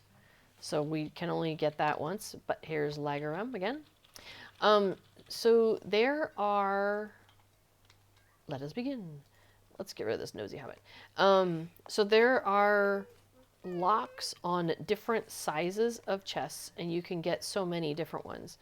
So the question is, what are the locks for this one? And I don't know off the top of my head. I would have to go to the wiki. So let me thwart some nosy hobbits here. Because I think B4 is doing us the favor of looking on the wiki. Yeah, solo, according to Wiki, solo, duo, trio. Okay, so it looks like there are three, you can get 3 different chests in this, through this one. There's solo, so you can run it by yourself. You can run it as a duo or a trio, which is, or a small fellowship. So the 2-3 is the same chest. And then the last one is fellowship. Why does one thwart these hobbits? Because otherwise you'll be standing there talking to them for all day. You'll miss second breakfast. You'll miss lunch and second lunch. And they'll still be chatting away. And you'll be like, yes, but I need to go deal with this troll that keeps throwing things at me. Come on now. So, yes, they will delay us. And thus we must be like, I don't have time right now for this gossip. Thank you very much. Oh, we get Pangale this time. Yay. Oh, that's right. The different instances or the different encounters that we have are the peoples. So we got Pangale, we got, yeah, so I should have that somewhere already done though. It's probably under, let's see, class, race, epic, race and social, complete. Oh, you think, oh, it might be under, no, it's probably here. Maybe under skirmishes. What's it called, I wonder? What's the first word? Helping hand. All right, hang on. Let me deal with these orcs. But I'm looking for helping hand. There it is. 8 of 8. So yeah, we did it before. Assist Lagerlam, Anurandir, Flick, Pengale, Mahan, Gwyn Cornon that we had last time. Lalia is one of them, and Rob Thornley. So once you've gone and helped all 8 of those different people, you get 8 anniversary tokens and a title, the Exemplary Escort. Oh, here's our Hobbity guy again. All right. Come on. Let's get to it. That's what you say. That's what I say. Let's go, buddy. So the 3-person size that we did before, that one counted for our duo trio chest. Basically, think about it this way. There's 3 chests lined up, and you can do each one of them once, you know, each day. So this one's going to let us do have access to the 6-person one. The last one we did was the duo trio one. And then we could do a solo one if we wanted a third, if we wanted that many festivity tokens. I wonder how I'm doing on that. I am at 35 out of 40. So this one's going to actually max me out anyway. And I am not certain that I can spend them in this festival. We're going to get festivity tokens. I put on 6-person. Yep. So yeah, so we're running at 6-person, and these fireworks are going off. So fun. So we did a 3-person before. Now we're doing a 6-person. And then yeah. So the only one that we would still have available to us if we wanted to do it today would be the solo. Okay, so finish now. Fireworks chest shows up. That's where our festivity tokens are. So we want to make sure we grab that. Kabam. And you can always check your general output to make sure that you've got that. And ka-dong. And I'm done. And so the person you want to talk to spend these is Verbena Greenhand.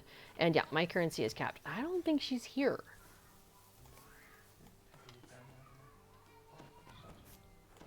Now, these guys are here.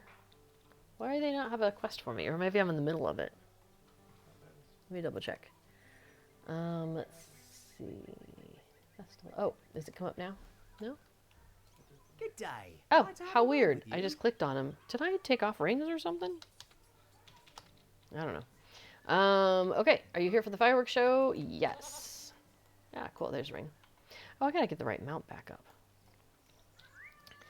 Oh, Keeper of Gifts, says Arthur, is filling in for Verbena with our festivity tokens. That's good to know. Thank you.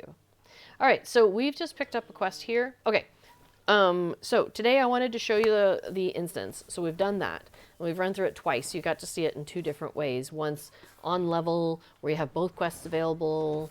You're doing all of that.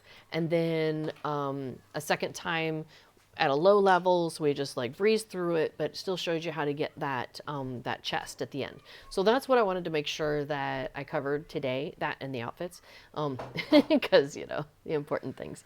So what I was thinking I would do for the rest of the stream is just go around and do festival quests, and we could also look at the festival barterer and show you a couple things there and stuff like that.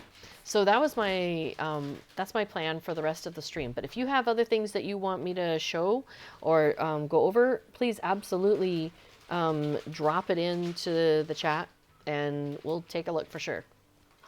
Okay, so if you're a little confused on what's going on here at this part, you know, why is there one quest but now there's a different quest? That's because they have it different between whether it's night or day.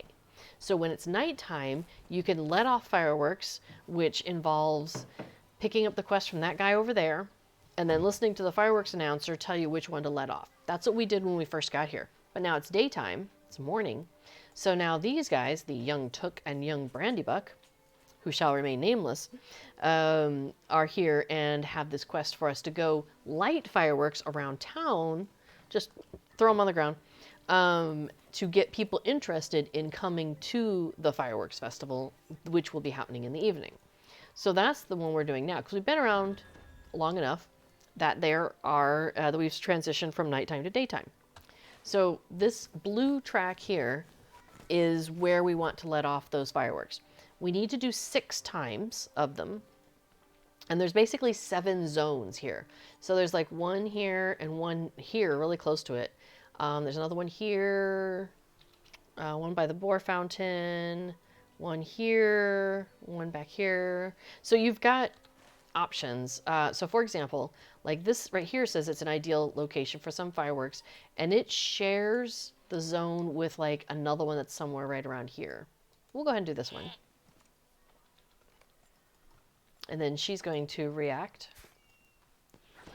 She says, I had forgotten how lovely these fireworks can be. I really should go see a show. So there's usually an NPC nearby who's going to react. So there's usually another like ideal location for fireworks about where I'm standing or so. And then for the zone that's closer to the front gate, to the west gate there, there's a spot there. And there's usually a spot over here, yeah, by the watchman. Kind of either here or out by where that puddle was. So, so when you're looking for where to put these, yeah, don't you have anything better to do? I'm sure there is work to be done elsewhere. Okay, buddy, thanks. He's not supportive of our endeavors. Sorry, Hound. Oh, A. Arthur clarified that it's the games master we want to talk to for our festivity tokens. And, oh, the Keeper, yeah. And it's pointing out that the Keeper of Gifts you can talk to exchange your tokens. So if you have like a bunch of tokens from a previous festival and you want to exchange them for tokens for this festival, or vice versa, or whatever, you can talk to the Keeper of Gifts at this festival, and then Becca Burdock over at the Party Tree is also an exchange person, and Becca Burdock is there all year round, all the time, even in between festivals. So you've always got a chance to go and trade with her. Okay, so now for this area by the Prancing Pony, we've got the spot on top of the stage, and there's also one sometimes in front of this townsperson out kind of by the road. And she's like, what are you doing? Okay, maybe I'll go check out the fireworks. But let's go ahead and do this one since it's right here. What do you mean must? There we go. All right, I've sparked some interest. Get it? Sparked interest? Ah, fireworks show does seem rather exciting. Thank you, friend. You're welcome. Anytime. There's our little pony to the Breeland Festival grounds, if you ever need that. As well as the one by the front gate, the west gate. All right, so now we get to the Boar Fountain. And so we're still hitting that zone, right?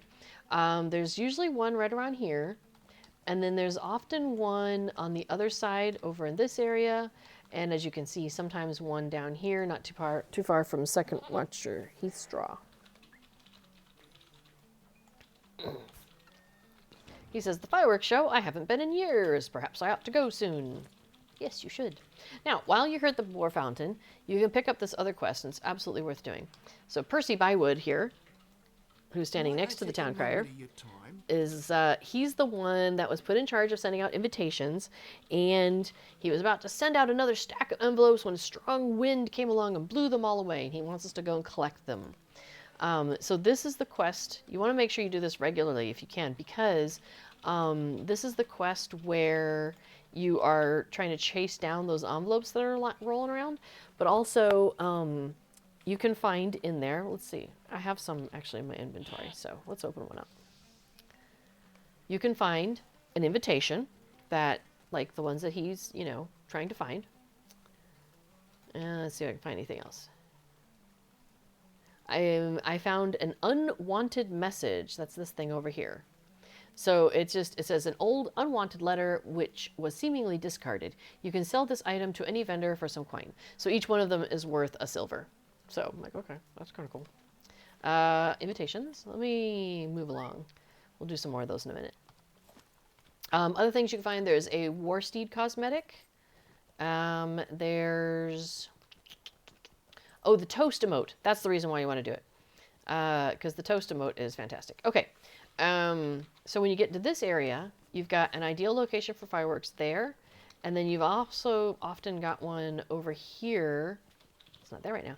And this person will react. This watcher will react.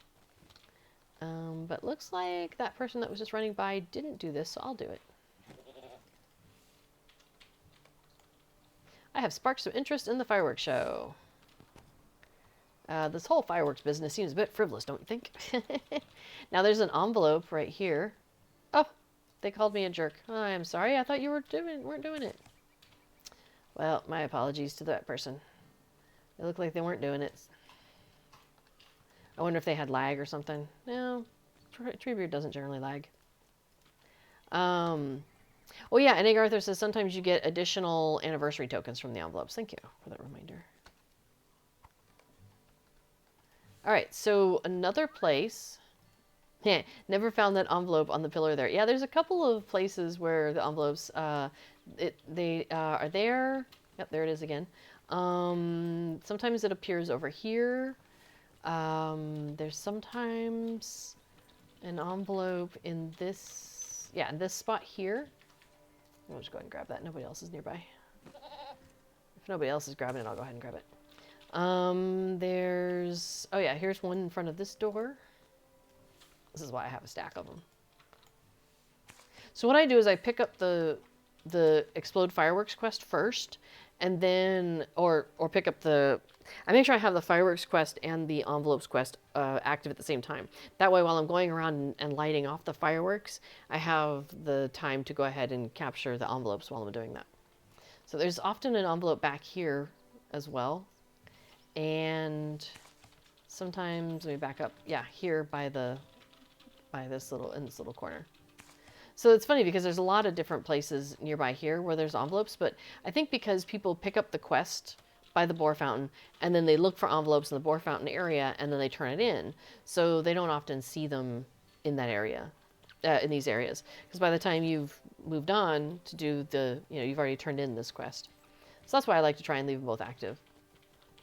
Okay, so back here, there's sometimes an envelope in the tree.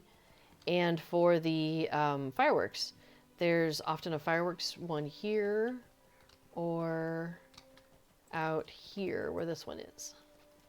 There's also one, I think, in by the jail, but I don't like opening doors. So I know. There's also usually an envelope in there. Yeah, like right on the thing there. So I don't end up going in there very often. Oh, and there's usually an envelope behind this horse. Okay, so now we're going to get down, yeah. The archery target one. Okay, we'll go check a look at the archery target one. So yeah, this one. Don't they say something? Oh, they didn't say anything this time. In one of them, they're like, watch what you're doing over there. It cracks me up. Okay, and then for laying down fireworks, there's one other, but we've done 6. So they're not going to show up down here, but there's a spot usually right down here by the stable master. There's a spot over here by the forge master. Is that all of them? No, there's usually one by the study, because that person will be like, oh, maybe I should stop working and go see the fireworks. So that cracks me up.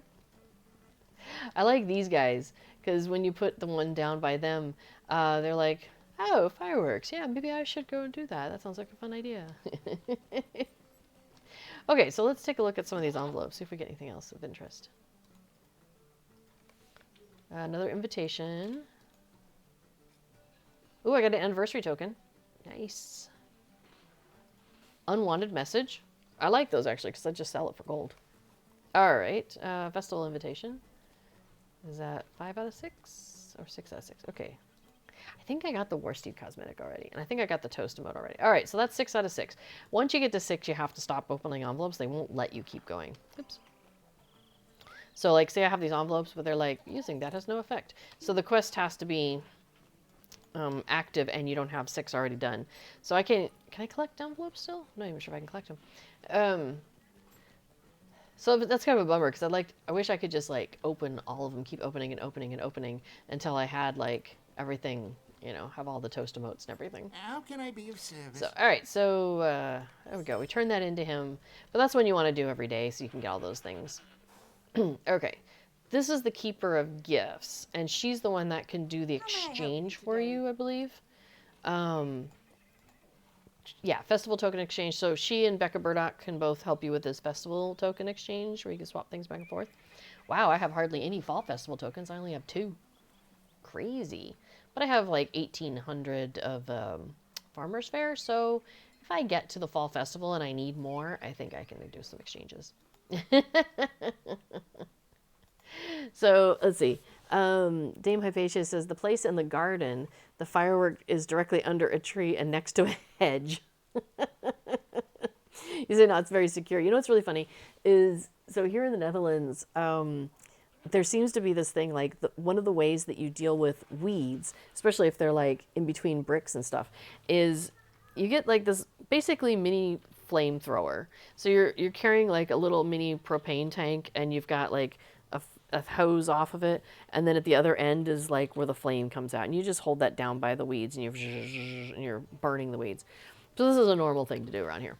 So about a week ago or so, somebody, like, on the next street over was doing that near their hedge and fence and back of their house and whatnot. Anyway, they started a fire.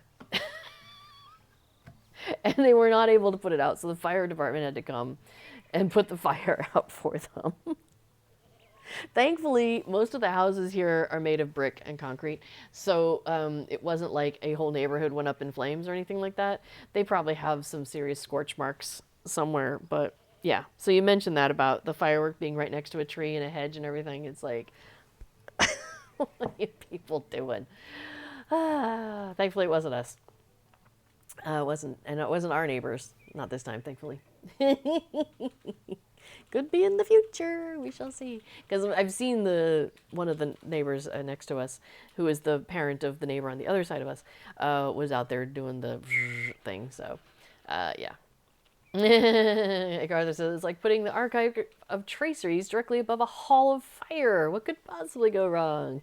All these traceries go up in fire. Yeah, before it says, teach those weeds the meaning of flame. So Arthur says, what I've done in the past is gather tons of envelopes in non-peak times, which it would look like to be on our server right now, or just not too busy, and then not open them, and then open them during peak times. So yeah, so that's an option. That's another reason why I have a whole huge stack of them. I got 10, 20, 30, 40, 52 of them still, because I just gather them as I'm going, especially when there's nobody else around. I'm like, I don't feel like I'm taking them away from somebody, so it makes it easy. And then if I'm in a hurry and I've only got time to come in and just do the quest, I can always just pop over there, pick up the quest, open my 6, turn in the quest, be gone. You know what I mean? Move on. So,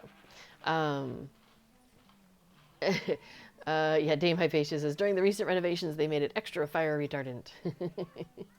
So, okay, so this Keeper of Gifts is not our main festival person. They're kind of like the special stuff. So this is where you would exchange your steel tokens. So during the festival, during the anniversary festival, you might be out in the world and, you know, defeating a goblin or a worm or whatever, and you'll see something comes up like, you know, +1 steel token.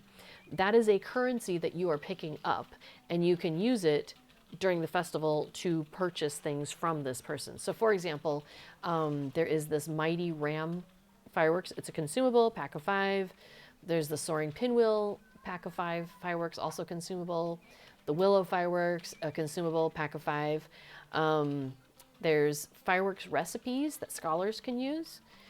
And various things. The simple carrying torches are really cool. They're a consumable that if you do it 150 times, then you have a permanent skill. So you just stack up on a huge bunch of those and just light them as you go about your business. There's some cosmetics, which I have most of those. Or if I don't have it, I probably already don't own it. So I have a lot of this stuff. And then let's see, cosmetics, and then we get to the exchange. Okay. So where do we use our festivity tokens then? Oh, games guy. Right. Okay. So let's go to our main person, and that's this guy here. So there's a games master here. There's also one up by the beer brawl in Thorns. And here's where he's going to take our festival tokens, our anniversary festival tokens, and then does he have a special category for festivity? Okay, let's see what category. Let me see what his categories are. He's got current anniversary rewards, which I am loving that they're doing that in every festival now, that they just have like a page that is the current stuff. So if you're like, I have everything I want from previous festivals, just show me what I got now. And that's really handy. Let's see, cosmetic rewards, older, cosmetic rewards, other rewards, housing items, seasonal skirmish rewards. Wonder if that's where yeah, that's where we use our festivity tokens. Let's see, 16 years of welcome themes. I picked that up already. Explosive fireworks thrown. And none of these actually blow up, just FYI. The Forged Ram walking staff, Forged Ram lore master staff, Mighty Ram fireworks consumable. Oh, I guess that one kind of blows up. The tricolor corgi, I have that one. I guess I got that last year. That one is yeah. There's the tricolor corgi. So no fireworks, just a cute dog. Let's see. Banner, sparkler. Oh, it's a different sparkler, I think. Yeah, I think that's different from the Yule sparkler. Explosive firework crate, but does it actually explode? I'm not sure. You know what? If I wanted to be sure, what I would do is I would go to this website. So D&Co de Milieu is a website that has all of the housing items that you can find in LOTRO. It's a website. It's just, he's got pictures. He's got tags. It's fantastic. It's got everything there, and that is your one-stop shop if you want to know what any festival thing looks like. So that's what I end up doing is I just go to his website. So let's see, I have the link somewhere.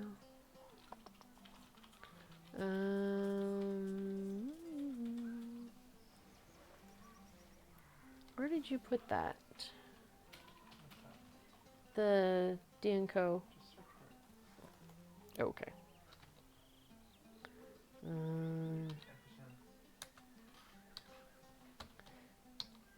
Okay.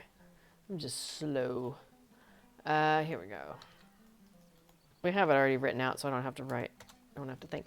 There we go. So, if you want to know what any of the housing items look like, D&Co Demure is a fantastic resource for housing items. So if I wanted to know if any of these actually explode, I would probably go there and be like, is it interactive or not? Okay, so I don't feel a need to purchase any of these things at this time. So I'm just going to sit on my festivity tokens, which means I will not go and try and get any more because I'm at max. Now what I could do is if I wanted to stack up on them is I could go with like alts and do that. Do the festival quest or the instance, and then just have them each stack up because your festivity tokens are bound to character. So each character has a max limit of 40 that they can hold. Okay, so these are our current rewards. So the fireworks laden goat that I've been running around on, that's the new one, and that's so that's your new mount for this time. Let's see. They also have a pet, an anniversary celebration goat, which looks like, oh, that's good to know. There's the anniversary celebration goat. B4 has put into the chat that the new forms arrive tomorrow. So if you care what your forum display name is, be ready. That's really good to know. And then there's a link to the current forums with the information about the new forums arriving and getting yourself registered on the new forums. So what's going to happen there is the new forums will go live and the old forums will be put into a read-only state. This is what Cord has said. So you'll be able to still find information that has been posted like over the last, whatever, 15 years in the forums. But you won't be able to like put comments on the old stuff, but you'll be able to comment in the new forums though. So anything that you have on the old forums that you're like, hey, this is really cool, I want people to comment on it, you would want to then copy and paste it into the new forums. So that's it. How do forums work? That is a big comment. I don't know if I can explain how forums work. Go to that link. You can read things. I mean, that's how a forum is.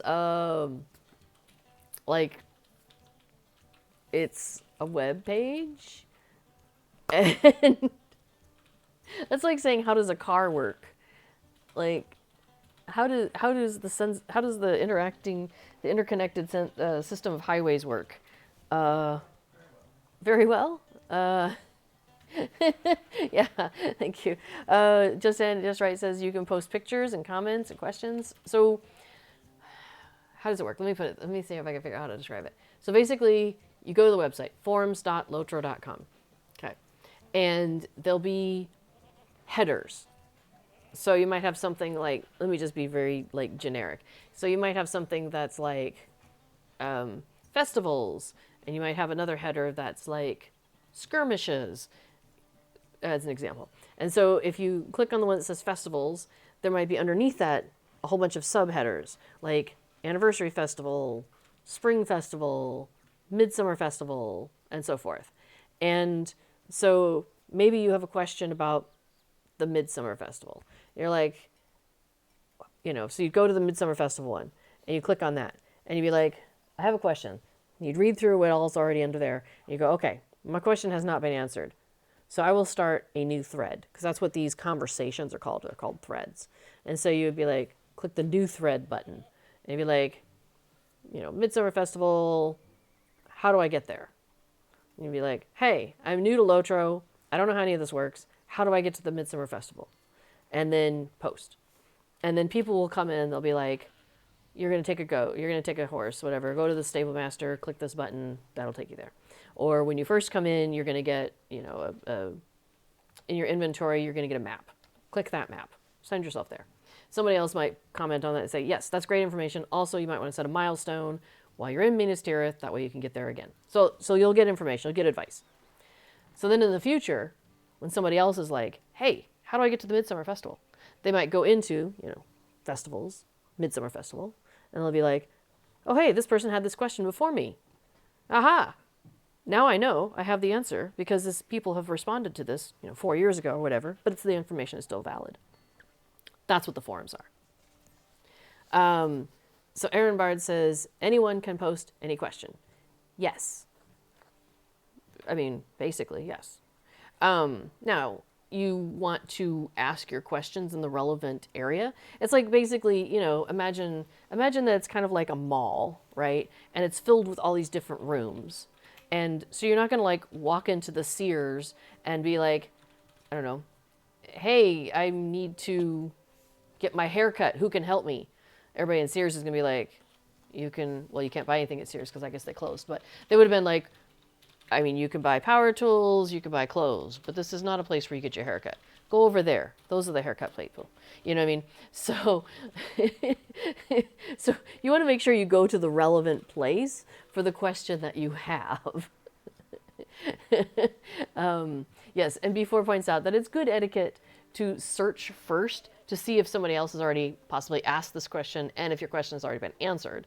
So, you know, don't be a goofus and be like, you know, I'm new, tell me all the things. And people are like, well, we answered that question there, we answered that question there, we answered that question there. So, you know, do some reading first before you know, just walk in the room and take over everything. Yeah.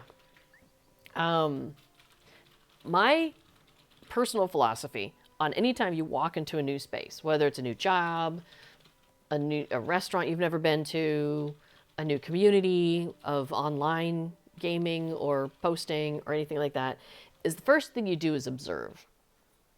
Some people don't have that philosophy. Their philosophy is the first thing they do is they walk in and start talking. I think the first thing you should do is observe, see what the flavor is, get the culture, get an understanding of what's going on here.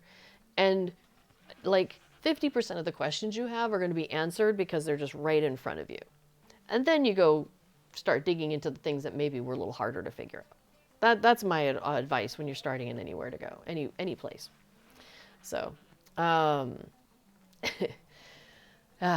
so let's see. Okay, just going back a little bit. Arthur did point out that all year round you can barter your steel tokens at the hunting lodge in Bree for a variety of things. Here, and I'll show you all what we're talking about.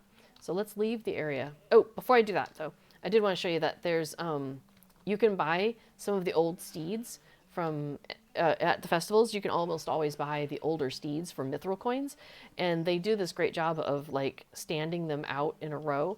There might be like, because there's only so much room, sometimes they have to scooch one out of the way to make room for others. But like this Windfell's goat is gorgeous, and I try to get that on many of my characters.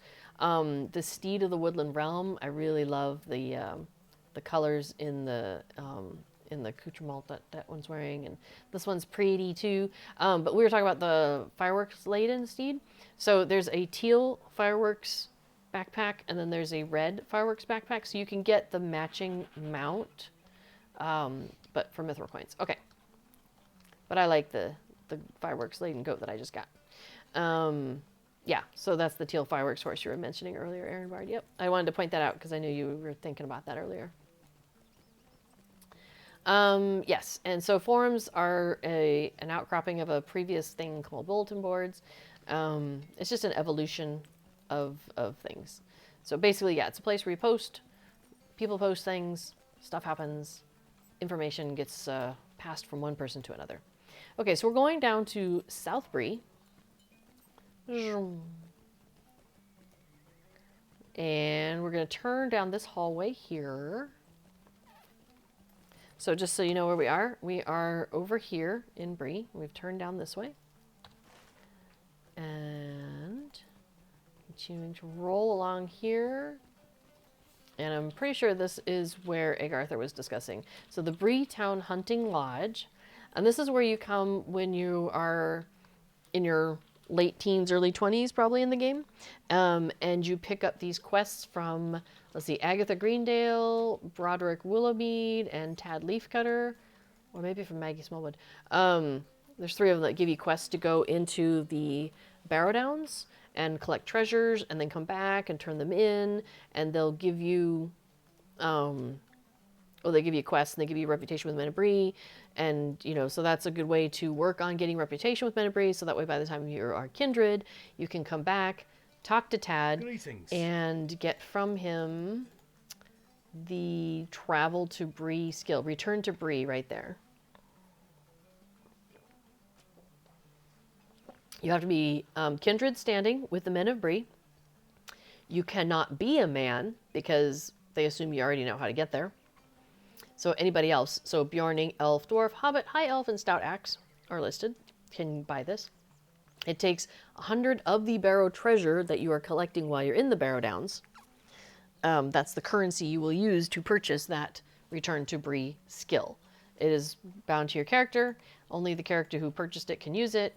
But it's a lovely skill for those of you who are not hunters and want to be able to get in and out of Bree. Oh. Tad is the one I wanted to talk to. I didn't realize that. Okay, so Tad Leafcutter out here is the one who barters for with the steel tokens. Let's go have a chat. What do you need? He's just the, return to Bree guy as far as I know.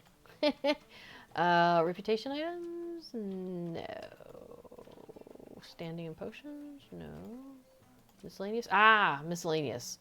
Okay, so I could get the fireworks from him. I could get this. I wonder if these things go away outside of festival. There's marks. So this is what some people spend their steel tokens on. For one, I could get 20 marks.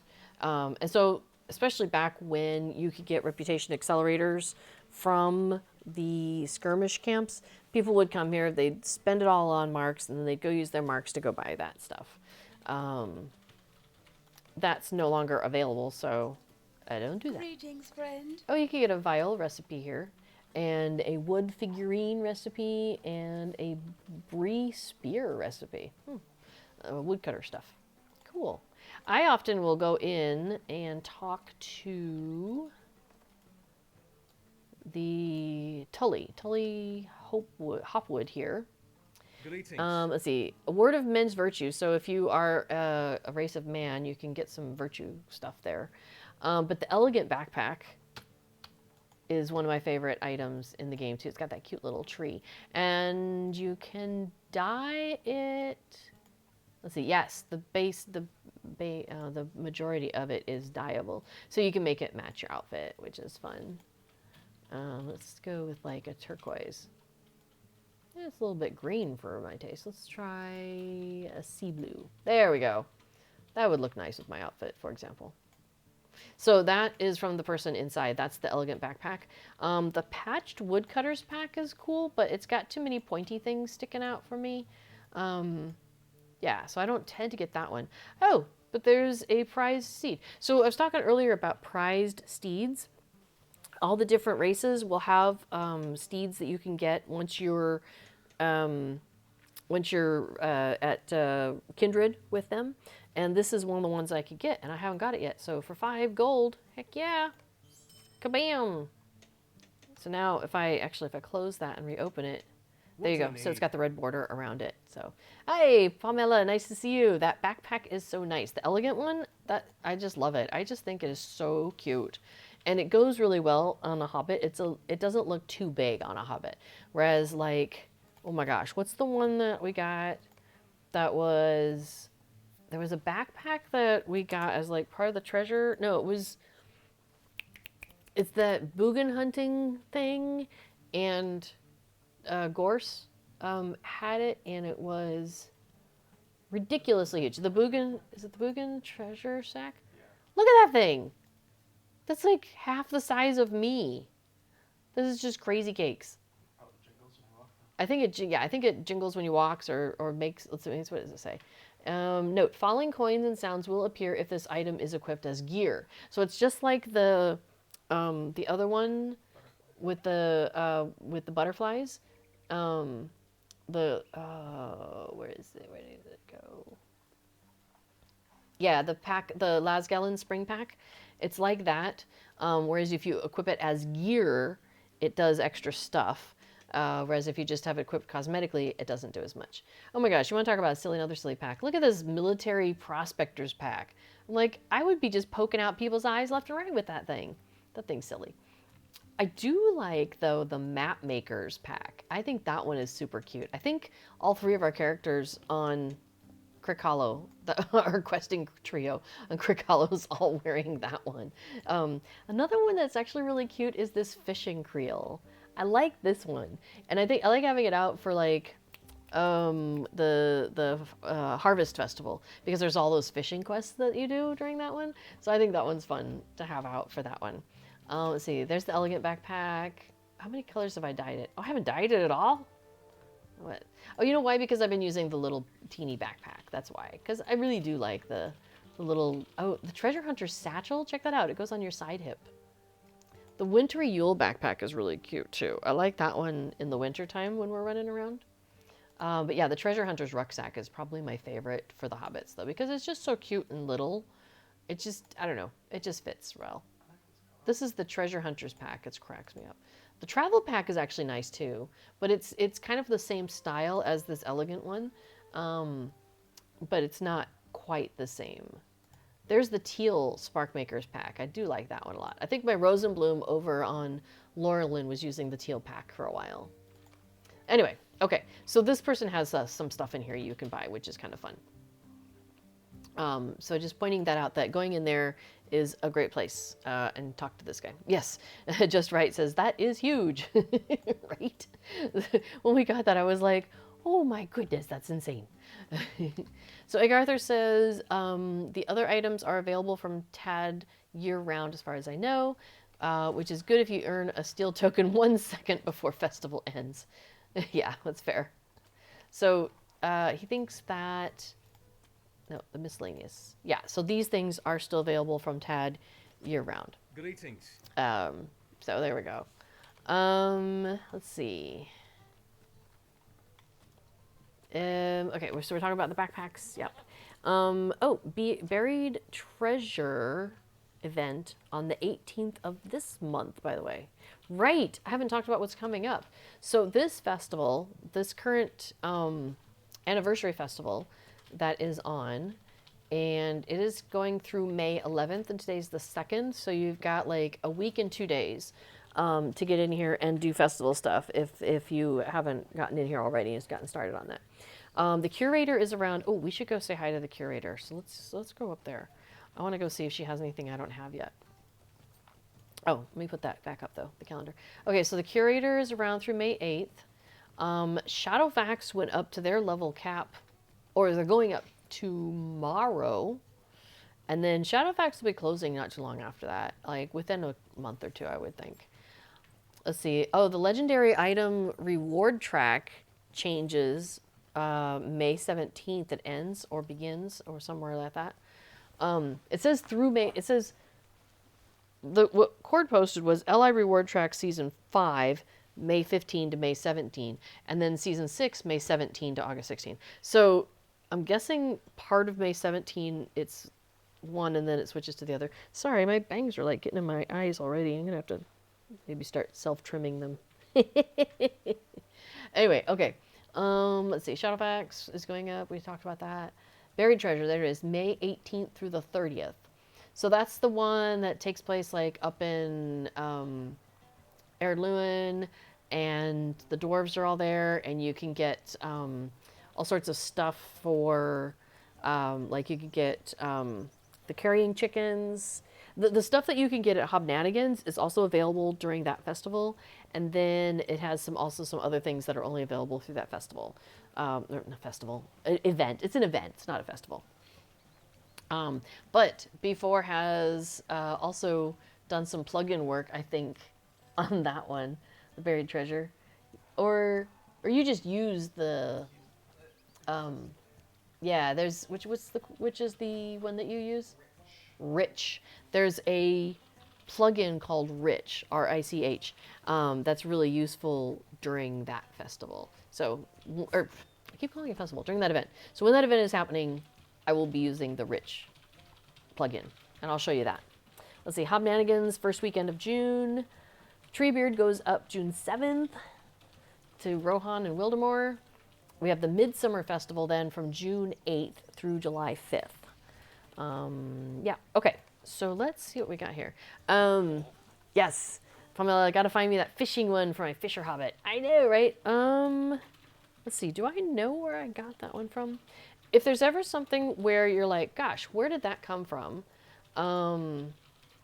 You can always go to the LOTRO wiki. If you put the name in exactly right, then it will come up. Another way to do it is just go to like your favorite browser and type LOTRO and then like fishing backpack, and it will probably figure it out. But what it's looking for is the fishing creel, C-R-E-E-L. And yeah, I don't remember where I got it from. Probably, I mean, I would guess it would probably be that festival, but I don't actually know off the top of my head. Yeah, I thought so. Before it says he did put an update with the new barter items. So there's a patch to the Rich plugin that before did that has the current stuff in it. So it's nice. And Pamela, I don't know if you were here at the beginning, but I will be putting this up on YouTube. And I went through a bunch of my outfits, and I pulled off the little tags. So like this, so you could see what I'm wearing. Although, am I actually? No, that's hidden. That one doesn't count. And then like that. And so that way you could just take a screenshot and then see, you know, and put something like that together of your own if you wanted to. Oh, the fishing creel is from year 5 of the scavenger hunt. Ah, right. Right. Okay, so let's see. Who do we have here? We have the curator over here in her pretty white dress. Look at that. That's kind of cool. I like how it's got like solid stuff going on there and then print going on here. That's fun. I like that. Okay, so reminds me of like, you know, knitting and crocheting where I do stuff like that. Okay, so with her, what I usually need to do is go straight to the mounts. Let's see, I have that one, have that one, have that one. Because they have a red border around them, so I have them. I don't have the hunting steed. Okay. And then what about pets? Oh, gosh, there's a whole bunch of pets. Oh, okay, there's 3 snakes I don't have. That's it. It's the 3 snakes I don't have. All right, well, you know what? I'll go ahead and get that one. So now I have the Tome of the Striped Snake. So we'll get that one. And we'll go ahead and get the red snake since she's here. And I'll get the banded snake. Okay, so we'll go ahead and do those. So now I think I have all the pets that the curator has available for me. Yeah, there's a red border around all of those. Okay, so I've gotten all the pets from the curator. And then mounts, I just have 1 that's outstanding, so I can get that. But I've got my Figments of Splendor down to 4,100. So that's probably good because I don't want to max out. I never want to like end up missing out. And usually the cosmetics lately have been either dwarf kind of looking or elf kind of looking, which is great. But I don't necessarily need those for my Hobbit. For example, let's take a look at what, like here, let's scooch you. Let's do it the other way around. Okay, so here's the set of the Golden Forest Defender. So we've got boots, gloves, mask, shoulder guards, breastplate. So I just can't see me walking into Green Dragon Friday with that. All right, and then we've got Defender. So the Forest Defender's look. This is the Brilliant Forest Defender. I like the colors on this actually. Like it has that kind of copper fading out look, but again, not really my casual Hobbit look. Let's see. Now we've got the Gray Mountain Elite. Yep. Here you're getting into the dwarf stuff, as you can see. Let's see. Oh, one more. Gauntlets. We missed the gauntlets. And the helm. Oh, different helm. Oh, yeah. Yeah, they shift into like from a hard armor one to a light armor one. But it's still very dwarfy. You can see as it's changing. The cloak. Oh, and then all the cloaks are stacked up together. Yeah, it's very dwarfy. Let's see. Now we have Gray Mountain Stalwart. Oh, let me turn it around, sorry. So now we're getting into kind of some blacks and grays together, which is a really nice look. I mean, I like the color combination. It's very striking. But it's just not really like, you know, the Hobbit look. Yeah, it's like John D says, most Hobbits in any armor look like they're trying to prove something, or as Sandy says, playing dress up.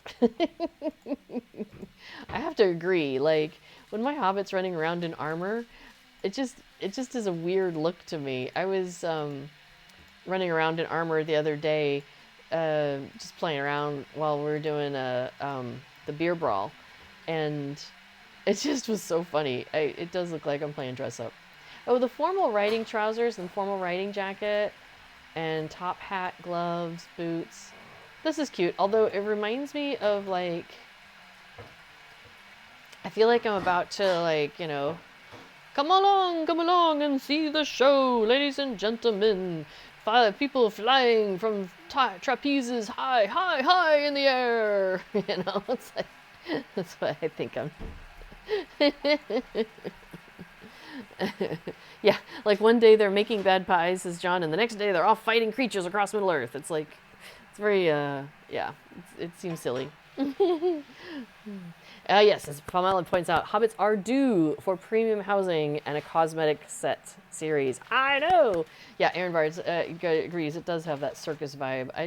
It's just not my jam. Now, these Forest Defenders cloaks are very pretty, though. I do love that. That's the cloak of the Golden Forest Defender, and this is the Brilliant Forest cloak, the Brilliant Forest Defender's cloak. Anyway, I think they're quite beautiful. I think it was that they don't dye up, and I just don't have the wardrobe space for one cloak. And honestly, I just don't wear cloaks that often. Even this one, this Wise Wanderer, it's cute, but my hobbits just don't wear that many cloaks. But if you are a cloak person, man, you got your choice of stuff here. Especially if you like dwarfy stuff. Excuse me. A lot of dwarfy cloaks. Oh, here's the riding cloak to go with the the formal, yeah. So this is the cloak to go with your circus barker. Yeah. Some wacky stuff. So then we get into the stuff that actually does interest me, which is the pet harness and the steed halter. So these are two really interesting things. The pet harness, you would take an existing pet that you have. So like it would have to be a pet that I currently own. So any one of these. And I say, okay, take that pet harness, and they're going to have an offspring, which is now a housing decoration. And so I permanently have a housing decoration, like it's a physical thing, and I can stick it in my house, and it is a version of that pet doing what that pet does. So if they like move their head, or if they walk around, or whatever. So that's a really cool thing, and that's probably where I should start spending some of my LOTRO, my festival tokens, actually, my festivities. Let's see. Real Tough says, hobbits don't use boots. That's right. Excuse me. Let me get a drink here. Yes, I don't. My hobbits don't wear shoes.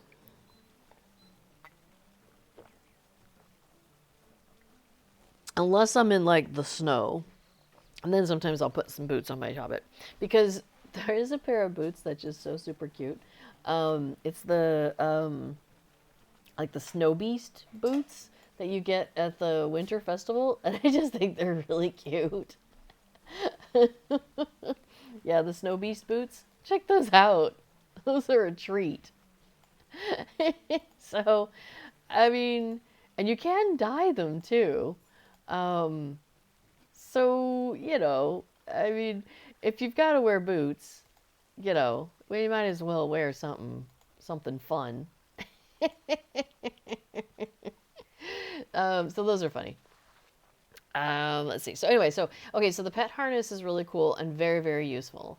The steed halter is an interesting thing too. It is only usable in the premium housing that has those hitching posts. So that would be the two Rohans and the Erebor housing. So it doesn't apply to the older premium housing of the Cape of Belfalas because they didn't go back and add that to it. It just exists in the new ones going forward, it looks like. But basically what you do with the steed halter, it's the same idea that the pet, but with your mount. And so you take a mount that you already own, and you take a steed halter, and you put them together, and they create an offspring that is a hitching post that a thing that you put on one of those hitching posts in the area. And again, it's the same thing where the mount just kind of stands there and maybe shakes its head or whatever. So, funny thing is if you are, so I'm a Hobbit, so my mounts are ponies. So if I take a steed halter and I put it together with, let's say, this current anniversary goat that I have, this wild mountain goat, is that right? No, the fireworks laden goat. So let's say I take the fireworks laden goat and I take steed halter, put it together. It's going to create a fireworks laden goat, the small version, the pony version, pony size. If I come in with my elf character, for example, like a high elf character, and I take a steed halter and I combine it with the fireworks laden goat, it's going to make the big version size, the big person version size. So I could have like one of one and one of the other and just stand them next to each other, and they're going to be different sizes. So that's a real kick. And same thing with any of the other ones. So like if I take a pony and make it use a steed halter with the pony, it's going to create the pony version. If I use like an elf and use the steed halter with my horse, it's going to make the horse version. So that is really wild. So S Tier Rocket says hello there. Well, hello there. Welcome to the chat. We are talking about the things that we can buy at the Curator right now because the Curator is yo-yo in the house. So we want to make sure we get whatever it is that we want to buy from the Curator. I used to do that sort of thing. The like yo-yo, and my kids would be like, "Mom, don't do that." Always cracks me up. Let's see. So you can get a property guard. That's the high elf version. The public outhouse is hilarious. It's you knock on it. It's interactive, and like something will pop out, like a chicken or a fell goat or all sorts of things. The fish pond is cool. The visiting barber is nice to have in your house, especially if you have if you are a race of man right now, because there's all those myriad of options. So having a visiting barber at your house could be useful for just like, let me change this, let me try this, let me try that, rather than having to like run debris every time you want to find somebody. The tabletop minecart display is super cute. I have one of those at our kin house. It's like, it's a table and it has a minecart that runs around it. So you click on it and it goes, and it goes all the way around. It's really cute. Let's see, alabaster chair and table for the gardens. Those are nice. They're very kind of spindly and elf style, I think. Visiting banker. Let's see, training dummy stand. Although we have a training dummy from the Yule Festival now in our neighborhood, which is fun. So you've got some pheasant trophies. And then we're back into the steeds, which we took a look at, which means we're probably rolling into the pets, which we took a look at already also. And then some final replica items that you could equip if you wanted to like run around with that. Okay. So Aaron Bard has a question. It says, what is the most efficient way to grab figments? So for me, I have found that I do festival, I get figments. So for example, let's see here. I don't have enough to turn it in yet, do I? Okay, so let me look at festival.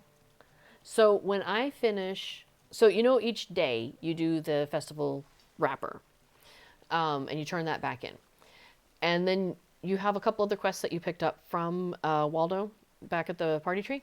So one of them is going to be like this thing called a yearly yield. For in this case, every festival has these, where it's like basically do that daily thing, do it 3 times or 4 times, whatever it is.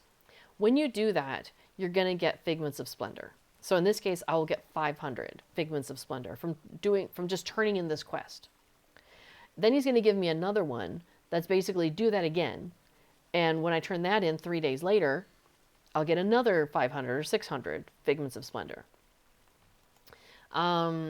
And when I turn in a yearly yield, that one that's giving me Figments of Splendor, that also finishes this other one, which gives me another 500 Figments of Splendor.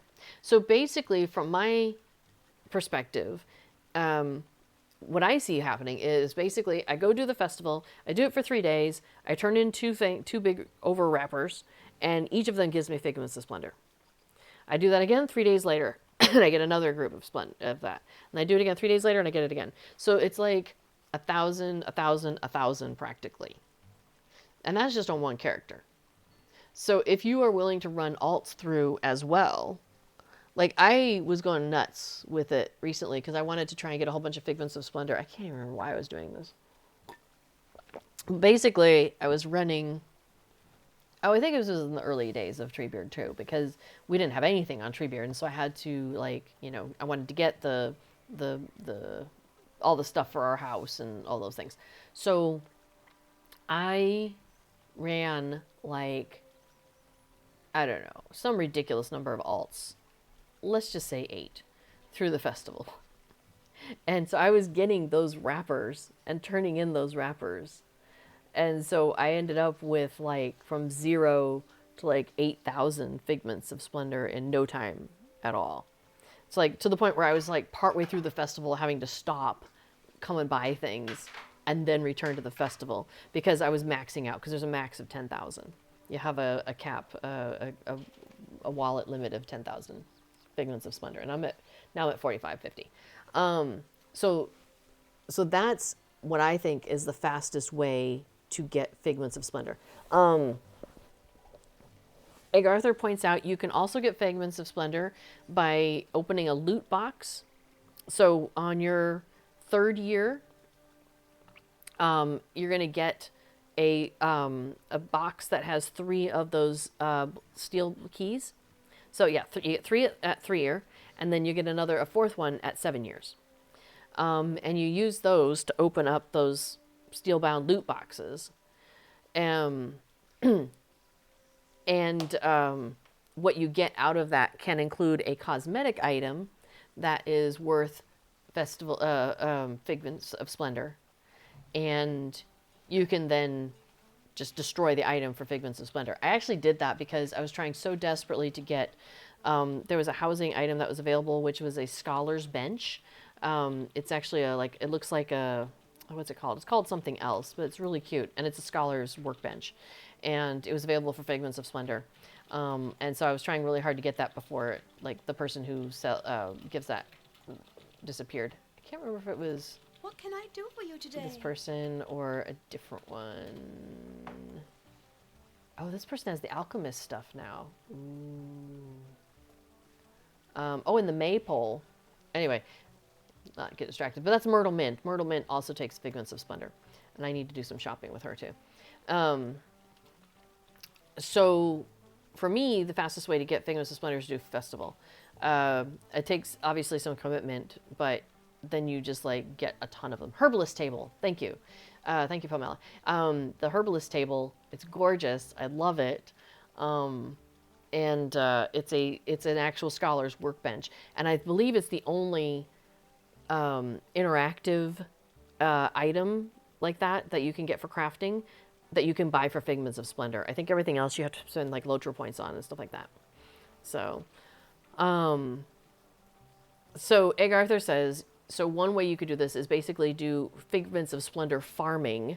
Once you have on your account reached year 3 and are getting those 3 loot box, those 3 keys, you can make a character, level it to level 20, open up the boxes, get the stuff, delete it from Figment, turn it into Figments. So it goes into your Figments wallet, then delete that character, and then rinse and repeat, right? Just keep doing that. But it's very time consuming, and I can't come up with that many names. I guess you could keep just using the same name over and over again, but like, I don't know. I can't delete characters. I just can't do it. So yes, P4 does say that if you're wearing like the XP Accelerator earrings, and you don't mind the repetition of farming, the longest part is really getting out of the classic intro. So but if you were really desperate for Figments, that's one way you could do it. I would just do the festival and just keep sending alts through every day. Do as many alts as you can every day, and do it every day. And then every 3 days, you're going to get, 500 or 1,000 times however many characters you're running through there. So that's a lot. Yes, Aaron Bard does point out that there is the Veterans Skip intro scroll in the story that you can buy, but then you come out without the experience, I think. Maybe not. I'm not sure. You can get it faster. Oops. Let's see. I was actually going to double check. This is the Karn Doom Alchemist set, which is new. New to me. That's cute. It's got a little bottle on the belt. Huh. All right. That's the Karn Doom Alchemist. And then, and then this is what I've seen before. This is the outfit of the Heartwood, which reminds me of like, a lumberjack. And then we've got the cloak of the Karn Doom Alchemist. Ooh, that's bright. Cloak of the Heartwood. Yeah, still that. And then we get into the furniture items. So it looks like Myrtle Mint's got a couple of new things then. She's got the Karn Doom Alchemist set, outfit set. Here, we'll put that back on just so everybody can see that. So that's kind of cool. And then there's some new furniture items. So there's the Alchemist Spiral Staircase, which just goes straight up, which is so cool looking. There's a Alchemist Garden Bench, Alchemist Gardening Bed, the Alchemist Glass Gardening House, and the Deluxe Glass Gardening House. From what I understand, these things are huge. And what people are doing is they're buying the Glass Gardening House, putting that in the yard, and then buying the other Alchemist things and trying to slide them so they're in the house. And some people have had some success with that. So that's pretty cool. Oh, there's a new a new steed. Oh, I don't think I've seen this one. Hang on. Alchemist Steed. Oh, of course I don't have it. Huh. Looks like it's got razors in the back. I'm not sure about that. Maybe it's supposed to be wings. No, I think it's just metal. Interesting. Okay. Well, I don't have that one yet. Aaron Bard says they are huge, but there's a glitch which makes the entrance not function at times. Oh, that's too bad. Sorry. Tier Rocket asks, when you ignore someone, can they send you tells and mail still? I think we were experimenting with this last week, weren't we? Or sometime recently. If you ignore someone, I believe they cannot send you... Wait. How did we do that? We put that on... We did this on B4's stream. Where he put me on ignore just so we could test it. I could not send him mail. And I don't know if we tried tells. I think it blocks tells also. I think if you have someone on ignore, they cannot contact you. Yeah, I think that's how that works. But then if you unblock them, unignore them, then you can put it all back if you want. John D says, it was a test, but he's still not taking you off of ignore. He did take me off of ignore. Because one of the things we also saw is when he put me on ignore is it removed our auto fellowing, because that's something that we set up. It took me off of his friends list, and it removed me from us from being in auto fellow. So when he put me back on his friends list, and after he and took off the ignore, we had to reset up our auto fellow as well. So that was kind of funny. SDR Rocket apologizes for being off topic. It is not off topic. Anything LOTRO related is totally on topic here. You are absolutely fine. Because it came up a couple weeks ago maybe, and so we were like, let's test it out, and so we were like doing ignore and auto unignore, and it was funny like that. Yeah, so yeah, as Just Right points out, crafting. I was showing off some of my crochet and my knitting earlier on. We were talking about haircuts, so yeah, everything's fair game here. Absolutely, not a problem. Well, I shouldn't say everything. I mean, it's a PG-13, it's kid-friendly. We keep it lighthearted here on Heart of a Hobbit. So this is a place where you can come, chill out, enjoy the world of Middle-earth, but like kind of the gentler edges of it, as it were. Let's see. We have a question from Shinino Kage. Just came back to this game after a decade away. Welcome back. The bags and menu make you cry because you're old and your eyes don't work and it's hard to see, I'm guessing. Yeah, unfortunately, only so much of it is scalable. So if you go to Control O, that opens your options menu. You can also get to that from the tick down at the bottom, and the like on the bottom of your screen. You've got on the far end, you've got the tick. Oh, you're at 440p and you have everything scaled. Yeah. So you can go to your UI settings and you scroll all the way down, and that's where you get those slider bars. And you can make things bigger and smaller in general of the UI stuff. But there's limitations on what scales and what doesn't, and fonts only go so big and things like that. So, there are some accessibility plugins. So if you don't mind playing around with plugins, there's some things out there that can make things a little easier for you. For example, B4 made, thank you. Yeah, as Arthur points out, plugins can offer alternative representations of things. So the plugin only has access to the data that the game allows it to see.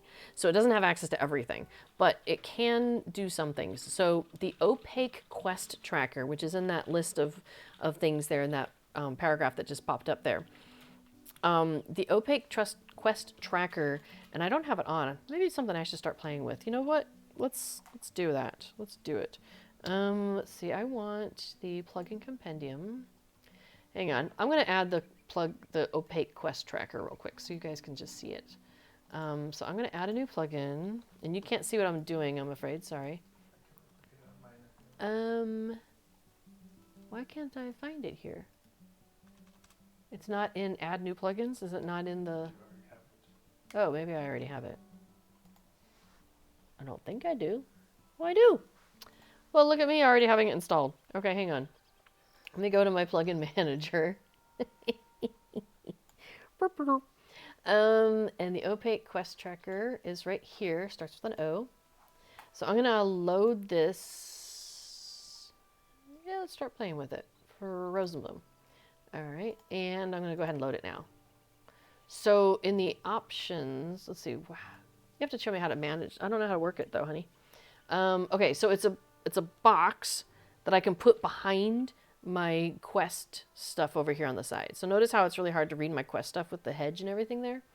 So I'm gonna, oh, it's already back there. It's right there. So I'm changing the opacity from like nothing to all the way, or I can, shift it to partly so I can still see a little bit of what's going on behind it, and so forth. Now I've got it locked, so it's not going to go anywhere, so I can't grab it and move it. But there's a lock, so I can unlock it if I want to. And I can choose where I want this little lock icon to be. So if I change my mind, I can unlock it and knock it, which is nice. And I can change the color of this background. So right now I have it as like this kind of cute green, which matches the area that I'm in. But if I wanted it to be more of like, I don't know, a gray or something, I could absolutely pick and make it kind of more like that. And so that kind of gives it a different, just gives it a different look. So yeah, sure, we'll just save that for now. I'm digging it. So for example, things like that exist. I know there's another one that's like, find my mouse, stuff like that. Egg Arthur points out that quest font size can be customized. Oh yeah, right. So like, if I'm looking at this quest, where's the little up and down buttons? Oh, here, down here, there's a little up and down arrow. So I can make things bigger here or smaller.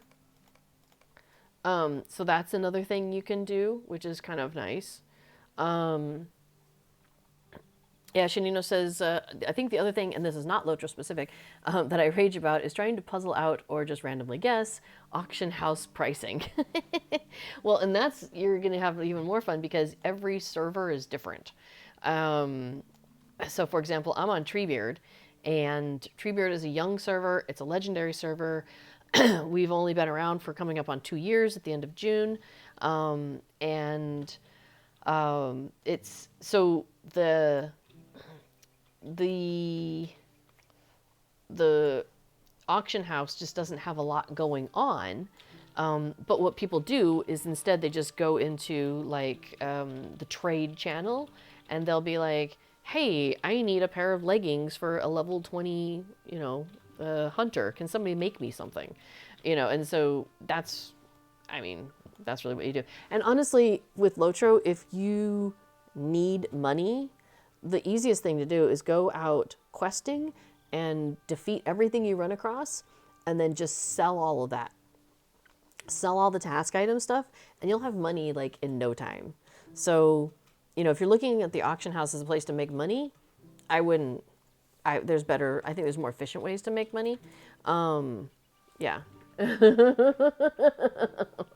Yes, before says, no, my precious task items. He is a task item carry-all, so I just feed all my task items to him and like that. So yeah, Larth Vader points out that it wasn't that easy back in the day. Now it is. I mean, because in general, because LOTRO's been around so long, a lot of servers, especially the longer servers that have been around or people that have transferred in from the older servers, people have stacks of money. It's ridiculous. So the auction house isn't as useful as it could be because somebody will put in like a cosmetic pet that they got, and they'll put it on there for like 1,000 gold. And you're like, I'm a brand new player. I have 1 gold to my name. How am I going to end up with 1,000? Are you people crazy? Like, it's ridiculous. So now I will say though, like here on Treebeard, I've been questing with this character. Well, this became my main character about 1.5 years ago. I started with a high elf, and then I was like, nah, I really want to be a hobbit again. So I've been doing the hobbit thing. So between this character and then all my other characters, because I do have like 13 characters on the server, but they don't get full-time play. They farm, they go questing once in a while, they do festival once in a while. So most of the time they're sitting at home, but occasionally they go out. And I have like 1,000 gold on this server. So 2 years, I've got 1,000 gold. So, I mean, and I'm not even trying. It's just kind of accumulating. Yeah, Egg Arthur says some scumbags put vendor items on the auction house for tens or hundreds of times the vendor price. Like, you could literally walk over to the vendor, the supplier, and buy the tin, and then somebody put it on the auction house for like, 20 gold. And you're like, what? What? It's so weird. So what I do with that is I just don't buy those things and go buy it from the supplier, right? So, yeah. Larth Vader says, when I came back after 8 years last year, I saw the first person post buying Gundabad recipe box for 1,000 gold. And you thought it was a typo, right? Yeah, people just, I think by the time you get to Gundabad, you're such a high level character, you've been questing so long that you've just accumulated so much gold probably by then. So that could be it. I would yeah, I don't know. I guess it depends on what's your goal with the auction house. If your goal is to get something like you need, some ore for working on, your crafting. If you're like, hey, my prospecting sucks in Westfold because it currently does, I might be like, okay, I really need some Kalinard. I could just send this character out and just keep like cycling around and getting some Kalinard. Or I could be like, hey, does anybody have any Kalinard they'd be willing to sell? Um, Meh. Yeah, Lord Vader said, I made a ton of money by selling stacks of 3 potatoes recently with my farmer because there's a quest. Yeah, that's right. You got to know the territory. It's like how, yeah, you're Harold Hill from Music Man. Got to know the territory. Got to know the territory. um, because okay, so yeah, so in the festival that's happening right now, there's an anniversary quest. If you're doing those yearly things and you're working your way through those scrolls, and there's one where it's a Sam themed the quest that you're on, and so one of the things is you have to cook taters and conies. And so you buy a coney from the supplier, and you buy 3 potatoes from some farmer who just happens to have them lying around, and then you do the cooking thing, and it's really cute. I'd forgotten about that. I wonder if there's any potatoes on the auction house now on Treebeard. You could be putting potatoes on the auction house. But even things like that, like if somebody just popped up and was like, hey, I need 3 potatoes, can somebody help me out? Like, somebody would generally help them out, so. Will you give me a moment of And your time, the thing I don't like about the auction house is how short-lived it is. So, like, you can put something on there and it only lasts for 48 hours. So, if I have, like, there's festival outfits, festival cosmetics that I have. They're not bound to account. And so I would love to put them out on the auction house for other people to pick up at their leisure. Like, be just like, yeah, it's out there, it's available. If somebody's looking for, like, there's some Yule Festival items, the top hat, the gloves, the robe. There's some nice things. And I would love to put those out there and have them, if somebody just happens to pop in and they're like, oh man, I really wish I had that outfit item, it would be there. But I put it up, it's up there for 48 hours, and then if they don't happen to be on, whoever needs it at the same time as I'm posting it, like, they miss out or they're not looking for it or whatever. So I don't like the temporal nature of it. Oops, I almost missed the thing. Yeah, so that kind of is like, annoys me. But, so it is. There you go. I just did the festival run there. If anybody wanted to know how to do that, just rewind and watch that, I guess. So yeah. The hidden fees in the auction house, I don't know. I mean, it's weird to have fees for the auction house because it's all in-game money, but whatever. I don't stress over it too much. Yeah, all kin houses have fees. I mean, auction houses. You know what we didn't do? We did not deliver the beer to Roger Hazeltwig while we were there at the Boar Fountains. Let's go do that real quick. Let's see. I should have my travel to Lalia's Market. Yes, I love this one.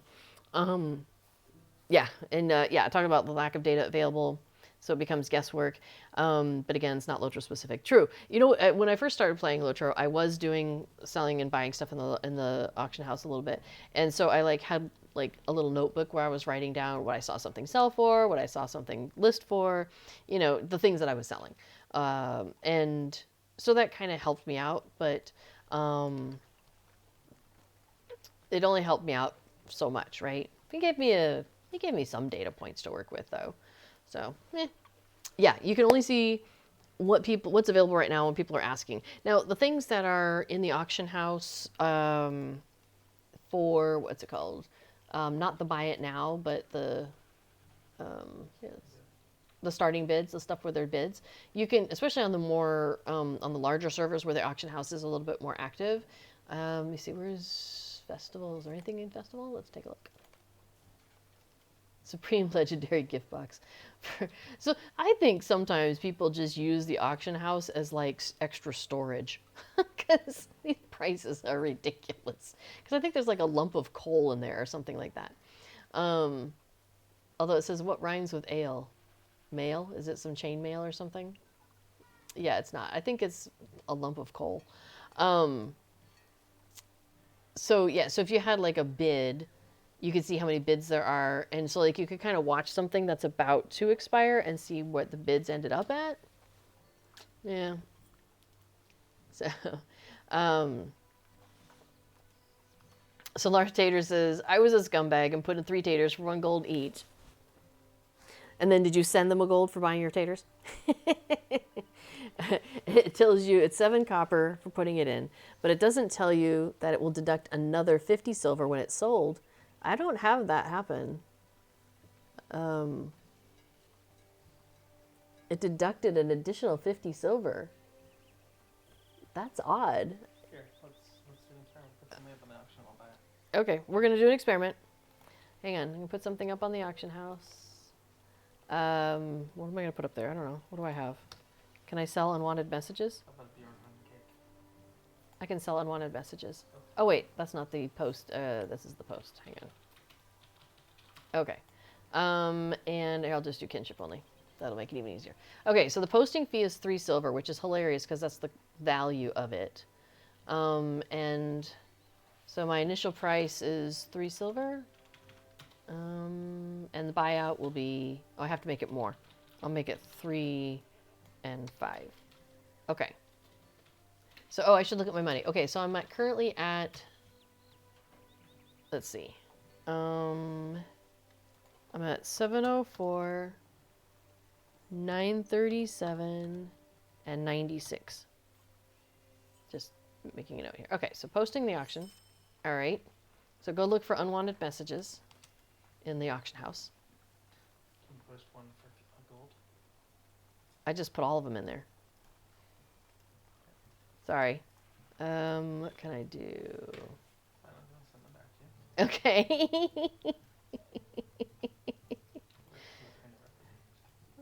Oh, we're gonna do exactly the same thing with 1 gold. Okay. Sorry, our testing is imperfect. Okay, so let's see. I got a mail.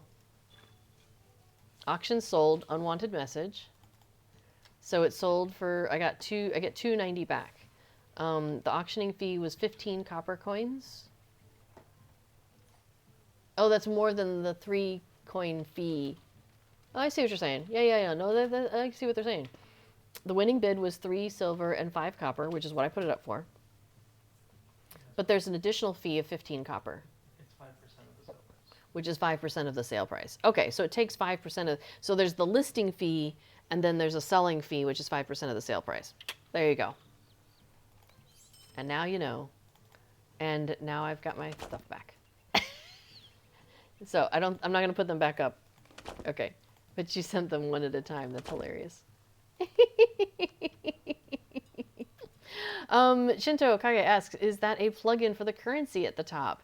It is a plugin of so many things. It's called Titan Bar, and it has all sorts of stuff. It's got, here, let me click. So these are the different options. So wallet, backpack infos, player infos, equipment infos, durability, player location. So it's like all these, this is a huge, this whole list is all the different things it can show me up on this Titan bar on the top.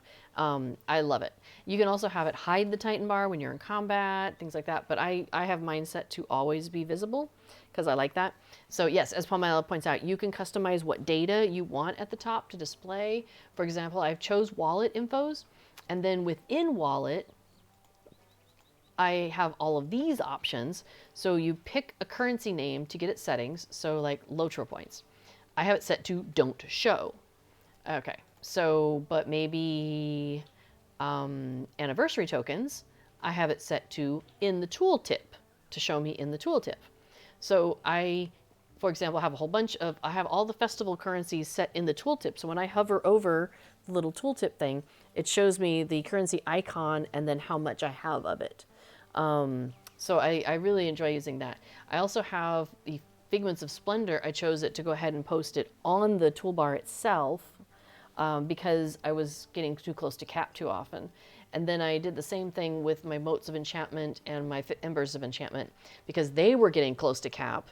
And so I wanted to make sure I spend those and convert those into Figments of Splendor. I know some of you are crying right now because I don't want those to go over as well. Those are often used for getting armor items for people at higher levels. I don't do that. At this point, I haven't done that. I just converted into Figments of Splendor, which I know makes people cry. I have like my money set to show me how much I have and then how much I have in total on the server.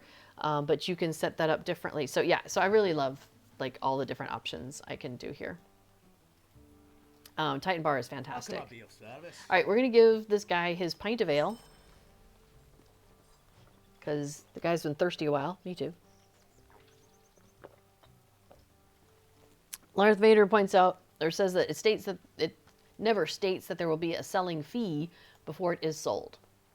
I don't know. Yeah, it's interesting. I guess... Is there anywhere that says anything about a selling fee? Yeah, I don't know. Maybe like back at the, like, you know how there's little tutorials on how to do these different things? I wonder if like the tooltip that came up when you learned about the auction house, if it was in there. Like it might be, you know, way back in the time. It's probably on the LOTRO wiki because somebody will have mentioned it, you know, and put that there. But I do see what you're saying though, that if you just look at the auction house, I'm not seeing any sort of, like if I put this in here, I don't see any sort of heads up or banner or anything saying that there is a 5% fee on the sale. Yeah, I don't know. I mean, yeah, as B4 points out, it's a kind of a close analog to real world auction houses where there's usually a percentage that's taken to, you know, to help pay for like the facility and the people doing the auctioning and all that. Like Arthur says, there used to be a short blurb as part of the tour of Bree. Yeah, it's interesting. You would think they might just put something right there. But I'm going to go ahead and pick up the quest to deliver the gift from him to Gale in Combe. However, I have actually done all 7 quests I need to do for today to go and turn in back over to Waldo Rumble here at the party tree. So we're going to just go ahead and turn that in. Plus, we are running long. I didn't realize how long I'd run. So I'm going to wrap it up here in the next couple of minutes. So, all right, so he was chatting, so his ring had gone away for a second, but now I can turn in. He says, you're a festive one. Come back tomorrow. We'll do this again. Okay. So I have done 2 times I have turned in the festival wrapper to him in this current intermediate yearly yield quest. Now I did the previous one, which was like the beginner one or something like that. So that one's done. So now I'm on the second one. So yeah, so when I turn it in again tomorrow, if I, being tomorrow, then I will get all those Figments of Splendor, and then I'll pick up the third one and move on with that. So, all right. Oh,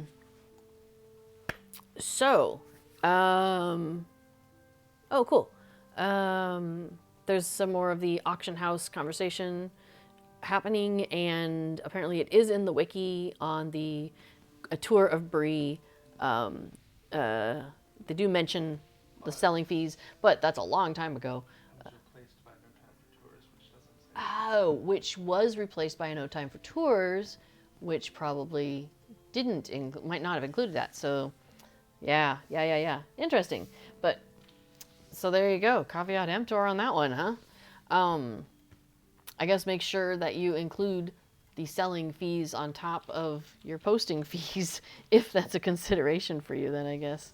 So, All right. Sorry for the lack of cats on stream today. They've been very lazy in the sun, and so you might be able to just see Kato back here grabbing a bite to eat. She's been sleeping next to me most of the stream. So, long dang time ago. Yes, Sandy, I'm so glad that you did catch me. Thank you for coming by. I'm so glad you got a chance to. And, you know, as always, if you want to hang out together in game, you know, I'm up for it. So, oh, Casper did photobomb me a while ago. Yeah, he was hanging out on top of my chair for a while, but one of the things is they aren't too keen on us talking a lot. And so when we do that, they tend to disappear. So the funny thing is, as soon as I get off stream, I'll probably get something to eat, but then I'll come back. And when I sit down, she will be on my lap, like before I even finish sitting down. It's hilarious. So yeah, as long as I'm like quiet, she's like, oh yeah, that's my lap. So, you know, we'll be there.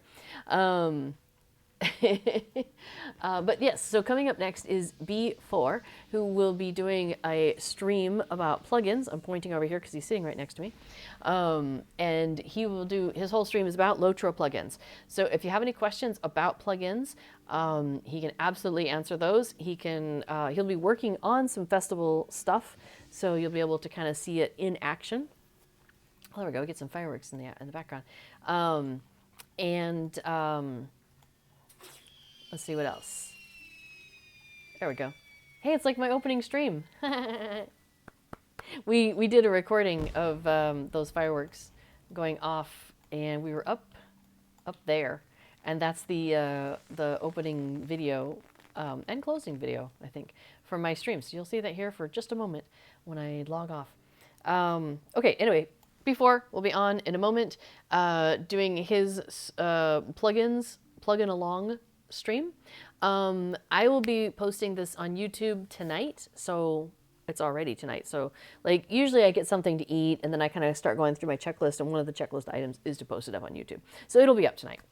And then sometimes B4 takes a couple more days because he gets like his stream sometimes ends when it's like time to go to bed. So sometimes he ends up having to wait a day or two to get his done.